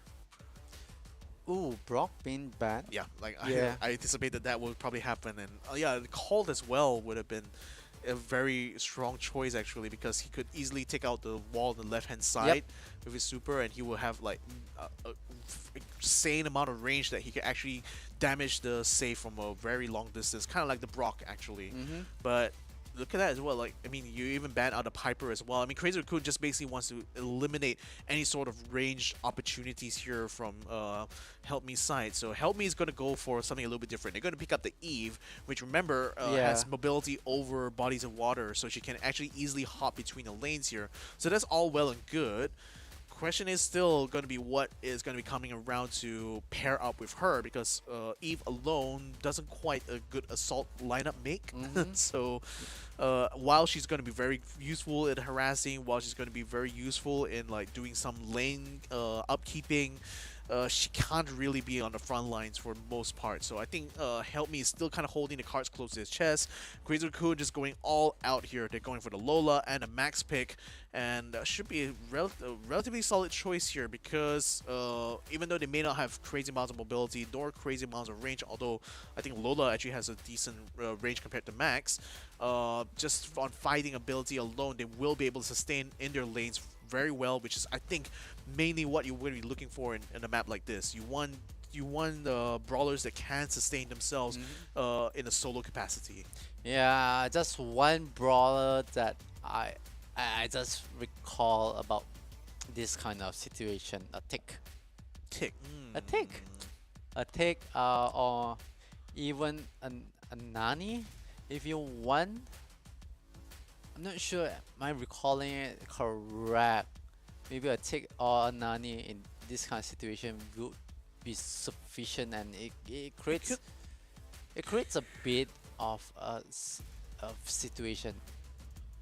I don't know whether it'd be that effective, because like the water makes it so anytime Tick throws out his main attack, at least one of his like mines will actually end up in the water, I think, even when wherever he throws. So that I think kind of nullifies a little bit of his effectiveness. I actually think like a Barley would be more useful if you're trying to do that zone control. But to your point, like if you were to use his super, like the homing like attack that he's able to do, there's not a lot of spaces for him to hide. So yeah, but that's beside the point. He's not picked up in here anyway. We got Otis being picked up to join the bell, as well as the Eve from the Help Me side. Squeak is going to be picked up from Crazy Raccoon's side. So again, they eliminate most of like the really strong marksmen that would be strong against the Max and the Squeak here. So they're clearly like they clearly trying to limit the amount of options that Help Me has. So Help Me decided here we're going to go with a bit of mobility on the Eve here, and Eve also serves that purpose that I think like the Tick and the Nani can do, where like they have homing attacks. They can just hone in on individual brawlers. So I think that as long as she can stay mobile, as long as she can lay her eggs and make sure that she's constantly getting harassment onto Crazy Raccoon, that could create opportunities for her teammates to get the kills, but it's still going to come down to how well the Bell as well as Otis can get the kills done. Bell will be able to get the first one done onto the Squeak, but will lose a life in the process. Left lane is going to be left completely wide open, while the Eve now tries to fight against Tensai. Seems like she's absorbing a lot of damage there, but an opening there by Tensai allowed Kuro to take him out. So now they have mid control. Now Kenji is going to be using his good range here to try to get some damage done on the save, but for now, Tensai comes back in. It looks like Kuro and Squeak yet again eliminating each other, but Chappie also takes out Sidatampo, so he will be able to get some damage done on the save from the right-hand side as well. So I think things are not quite looking good on the Crazy Raccoon side. The harassment is coming very strongly from either end. They don't quite have control over the lanes right now. Lil Homing himself coming out from the Lil Homing minion coming out from Eve, almost went his way to a Tensai, but now she tried to go up against Sidatampo, gets taken out, but the Chappie does get the trade. Tensai though has been left wide open, so he will be able to do some damage on the save, but it's a bit of a race right now because Crazy Raccoon is taking a lot more damage on their side compared to what they're able to dole out onto Help Me.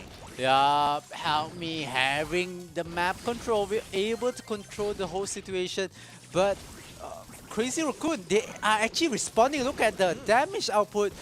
Could be enough, but Kenji and Kuro has to be stopped. If not, it will be over 4%. That's it. That is over.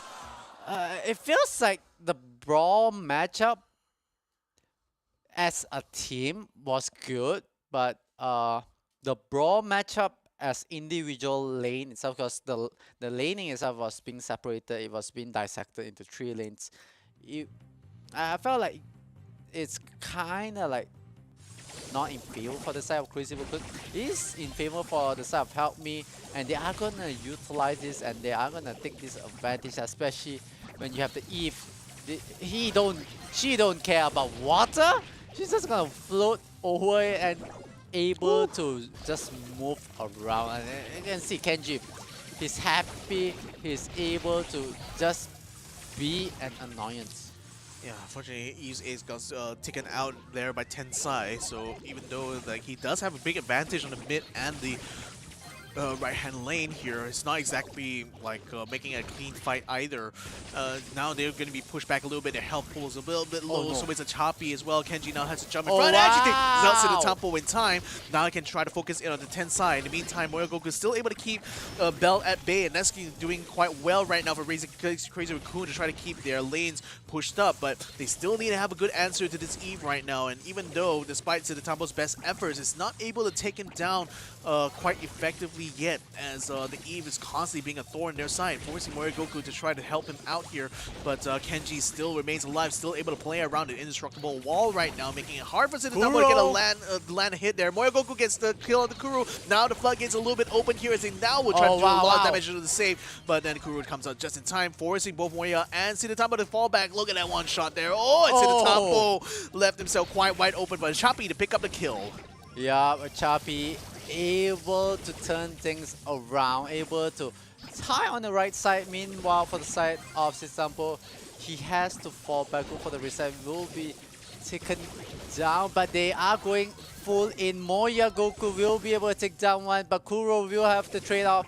But Sidatampo, what is his focus going to be? Are they going to go and try to zone out Kuro, or are they going to go for the push onto a Chappie? A Chappie is getting into a very bad positioning, but they were able to trade it off. What a play from the side of Help Me, as they are able to go all in, deal a lot of damage.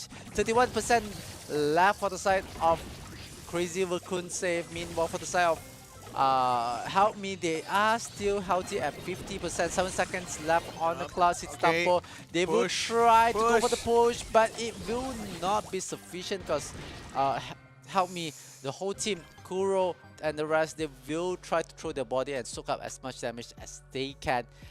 Means this is a close one. This is definitely going to be a close game.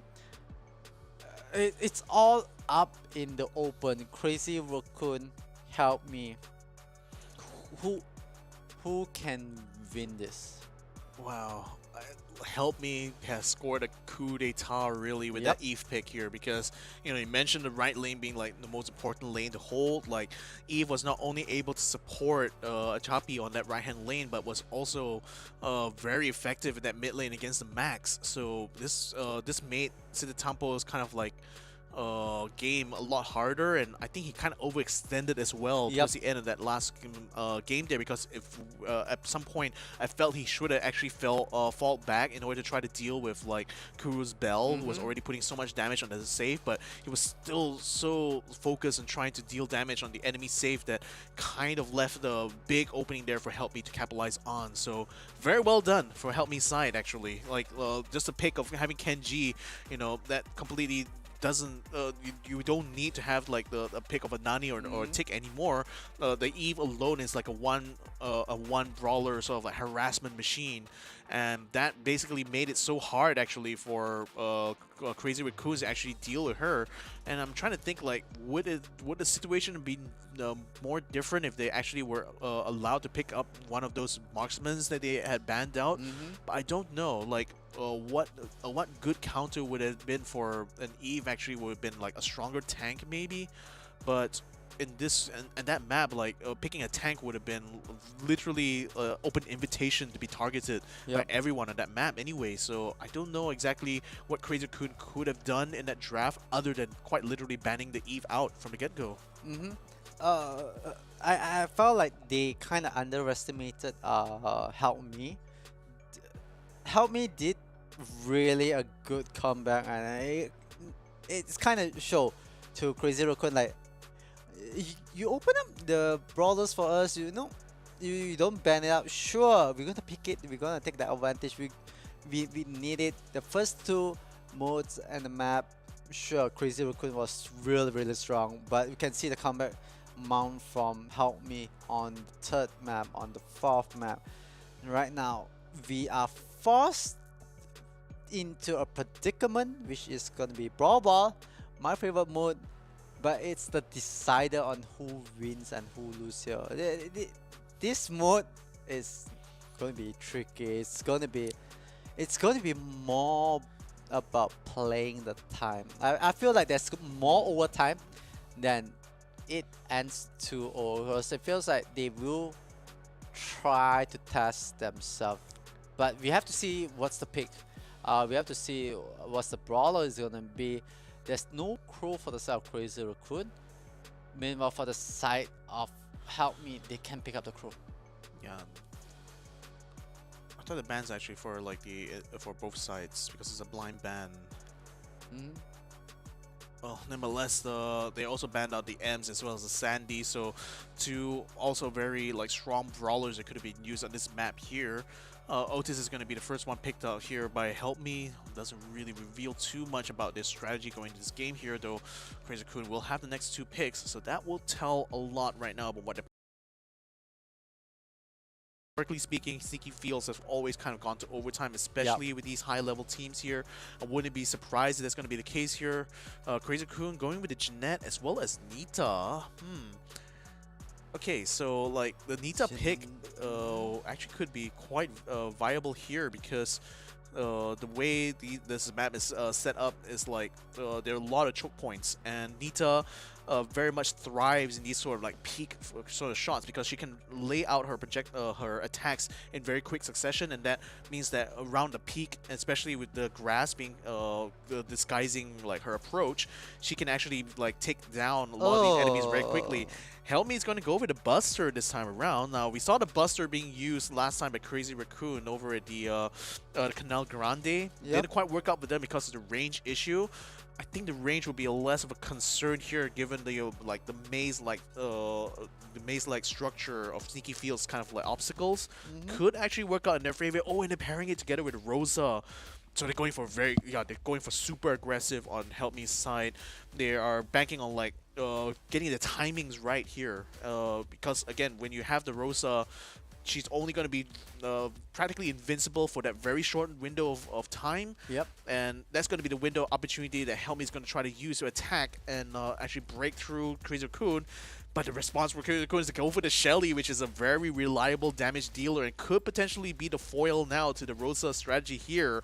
So, shoot, like, timing is going to be of the essence here for Help Me. I mean, again, it's a very solid plan, but they need to time it perfectly. Yep. I was thinking of the timing which you said. It's really, really on point because Help Me, especially with the Buster in their lineup, they can't play overtime. They really have to score that 2-0.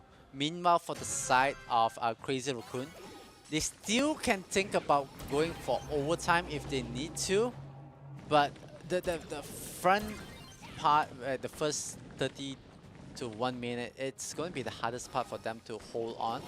Because they're going to lose map control, they're going to lose a lot of stuff, but... Actually, map control is kind of going the way of Help Me right now. They actually have the opening. They went for the shot straight in, so wow. Help Me wants to go aggressive. Crazy Raccoon can't play the early aggressive. They have to play the late game.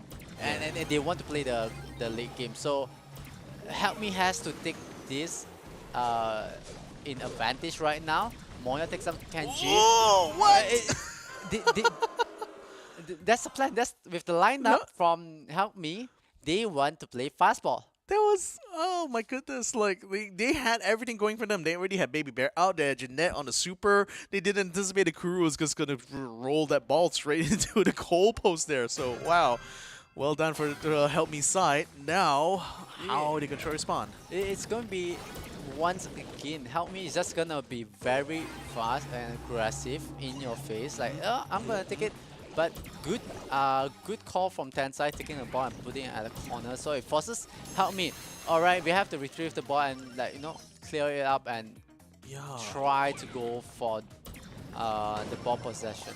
But the kill potential is so much stronger coming out from Help Me side. I mean, the problem is that when Crazy Raccoon doesn't have their supers up, like Nita is going to be very much nerfed at this point unless she's able to bring Baby Bear up in time. Almost trying to get a kill onto Buster there on Choppy, but still not able to finish him off quite quickly enough. Now, still no goals yet, so I think the main objective here of Crazy Raccoon is try to open up some space by getting some eliminations, but they still have not found that quite yet. Instead, Help Me is going to get the elimination onto Moya. Now they're going to try to collapse on them one after another. No more defenders left. Just a pass, a quick shot, and a goal here. Going the way of Help Me. Chubby he really needs to pull it off because what a 180 shot. But Help Me, I feel like they have this in the back. Moya Goku might want to try to go and equalize the ball, but Kuro will have the ball. Now they are time and their turn to put it at the corner, but Achapi, the numbers game, it will be a 1-1. There's still 55 seconds on the clock for both teams.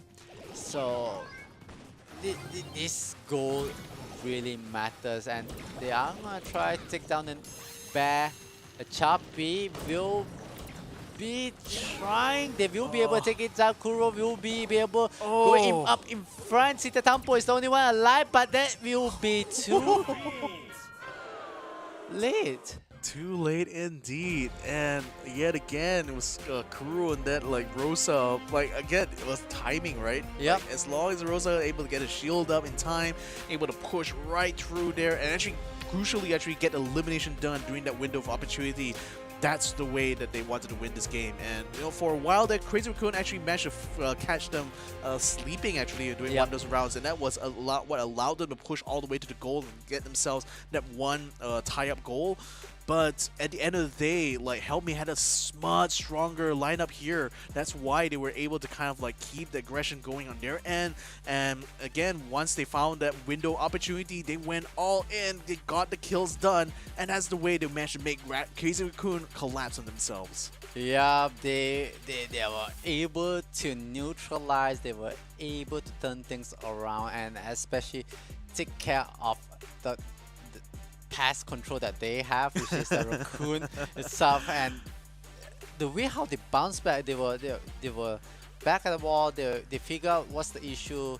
They solve it slowly and surely. It just felt like the Brawl Ball, the way how Crazy Raccoon like kind of expect it to be was a bit too safe. I felt like the plan that they have was a bit too safe. It was like, oh, we're gonna play time, we're gonna play slowly aggressive. Okay, we're gonna put some damage. We are able to go and be aggressive as well.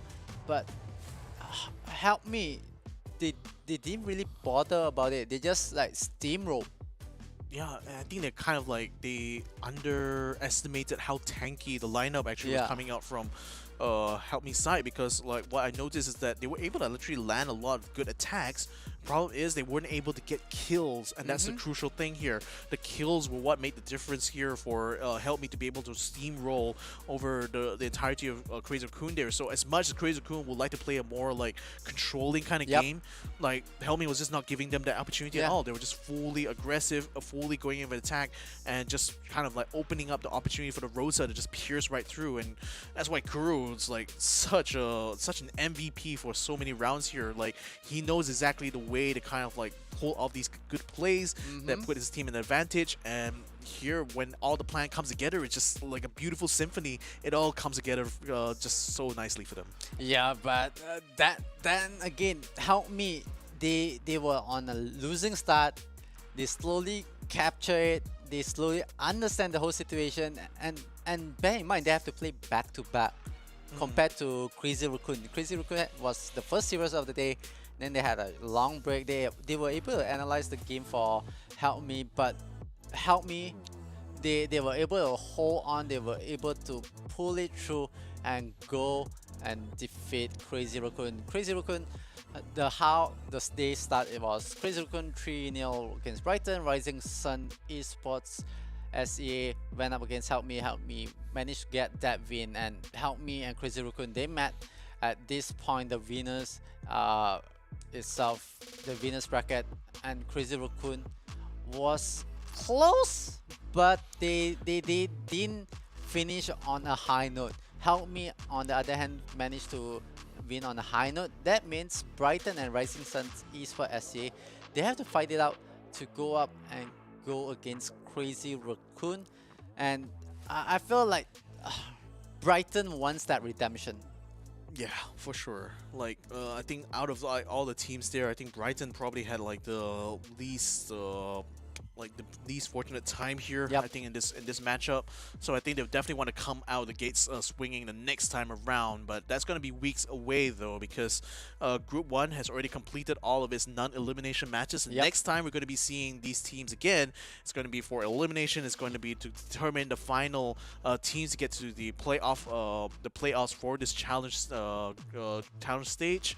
But yeah, I mean, again, for Help Me, this was a crazy good game that managed to pull off there. I mean, for the large part of the game, I was thinking that Crazy Raccoon was going to have the bigger advantage, but Help Me just kind of like they understood, like you said, understood the situation. They managed to pull things back a little bit, and they finally identified a winning formula, especially for that last game that made it very hard for Crazy Raccoon to actually recover from, and just won them by attrition. So very well done for Help Me. They've already confirmed their slot into the playoffs here. Can't wait to see how they're going to progress even further. Yeah, definitely. And I felt like how Help Me was able to win. I think they were digging deep down inside them, the inner monster, because most likely they are taking Monster Energy drink. They were able to channel themselves, because unleash the beast. Most of the players, everyone drinks Monster Energy. You guys can visit Monster Energy at www.monsterenergy.com/gaming to find out more. And definitely I feel like Help Me, they channel their inner beast, they channel their inner monster, and they brought it in on the final note, and they were able to come back all the way. And on another note, since that Crazy Raccoon dropped down to the loser, means that they still have a chance to meet up with Rising Suns Esports. Oh yeah. Yeah, actually. they might get what they asked for, you know, their dream, like, you know, they want to go up and match up against Rising Suns Esports SCA. Well, they didn't get it this time, but they will get it the next time. Yeah, so on that note, ladies and gentlemen, that's going to be something exciting to watch out for in the future. But for now, we're going to be having an interview with the winners of this winner bracket here. We're going to have Kuru on the line right now from Team Help Me. And yeah, it's great to see Kuru, you back here once again. So, I mean, overall, how are you guys feeling right now? You've already confirmed your slot to the playoffs. Do you think that this is a really good challenge for you guys, or do you feel that you could have done a little bit better? はい、では勝利、今回のマッチ勝利おめでとうございます。それでは、次のもうプレーオフに、のスロットが決まりましたので、これから挑戦とかは何がありますでしょうか？調整。やっぱり練習を、挑戦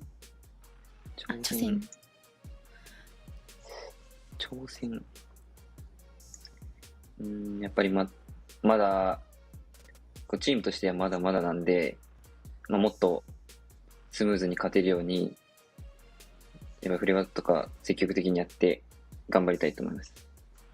はい、ありがとうございます。So of course for our team we still definitely need to brush up a lot on our skills and we will definitely be practicing a lot more for the upcoming matches. All right. So still kind of keeping things kind of humble there. Next question, do you have one? Yeah, I actually do have a question. It's going to be a long question. It's more like, Kuro, congratulations. But walk us through that matchup against Crazy Raccoon. The first two modes, you guys kind of drop the ball to the other side. But the last three modes, you guys were able to bounce back.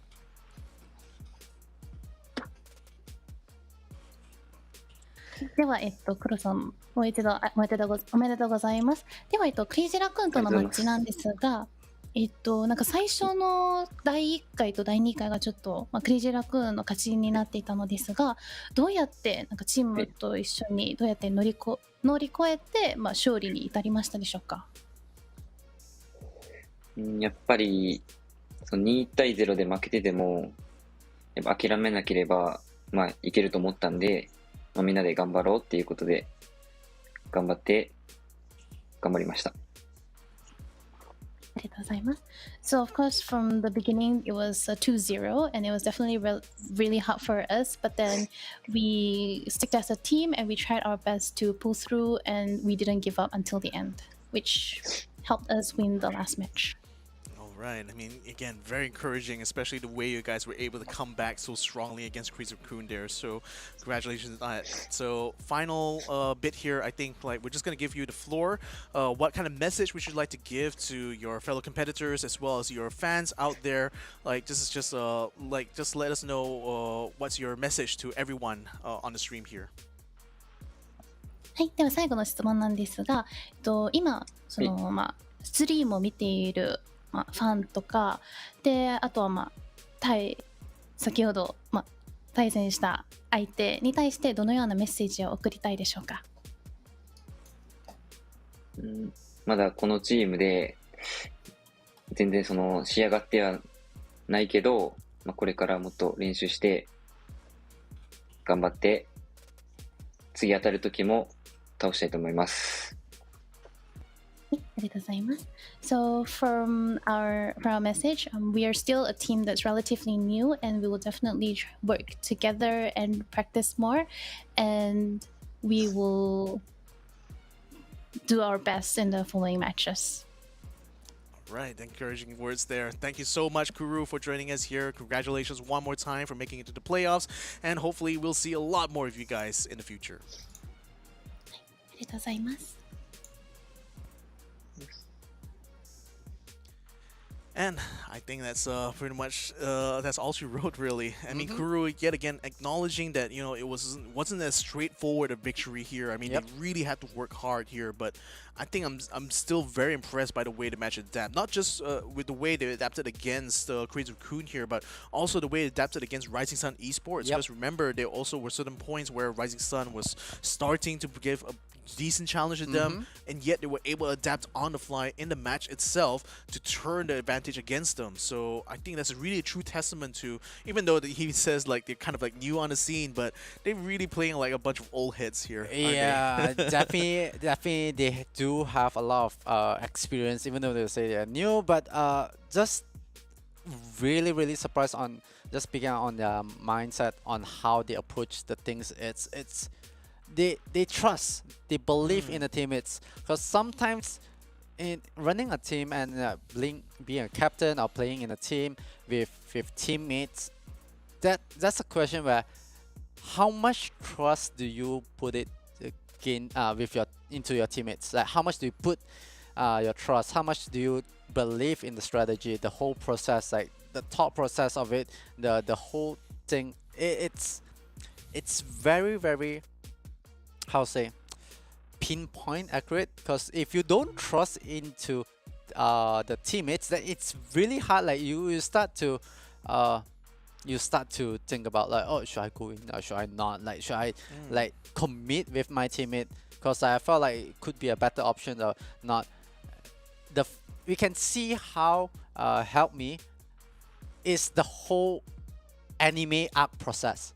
they're basically the anime arc process, because like the way how they do things is like, all right, we're gonna learn the downfall. They start with the show with the downfall, and then they learn, they bounce back, and they win at the end.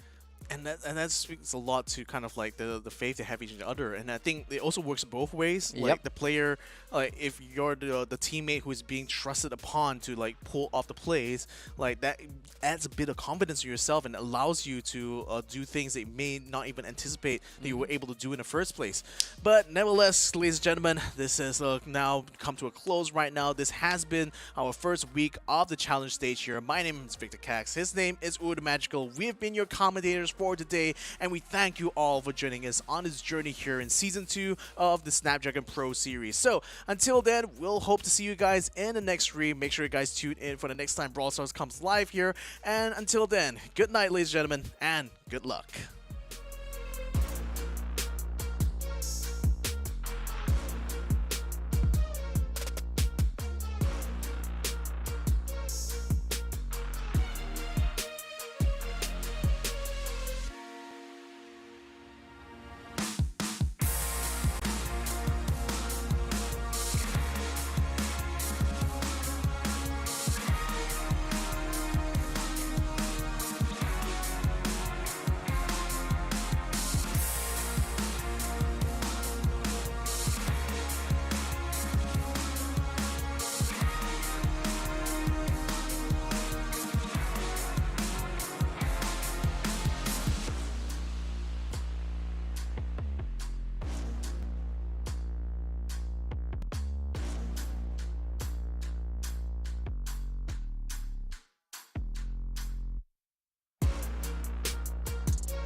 As I feel the weight of the world, I see it, I reach it, to the summit that I never know. I need it, I reach it, every step takes me farther from home.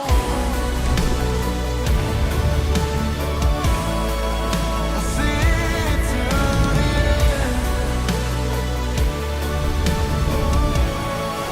I see it to the end.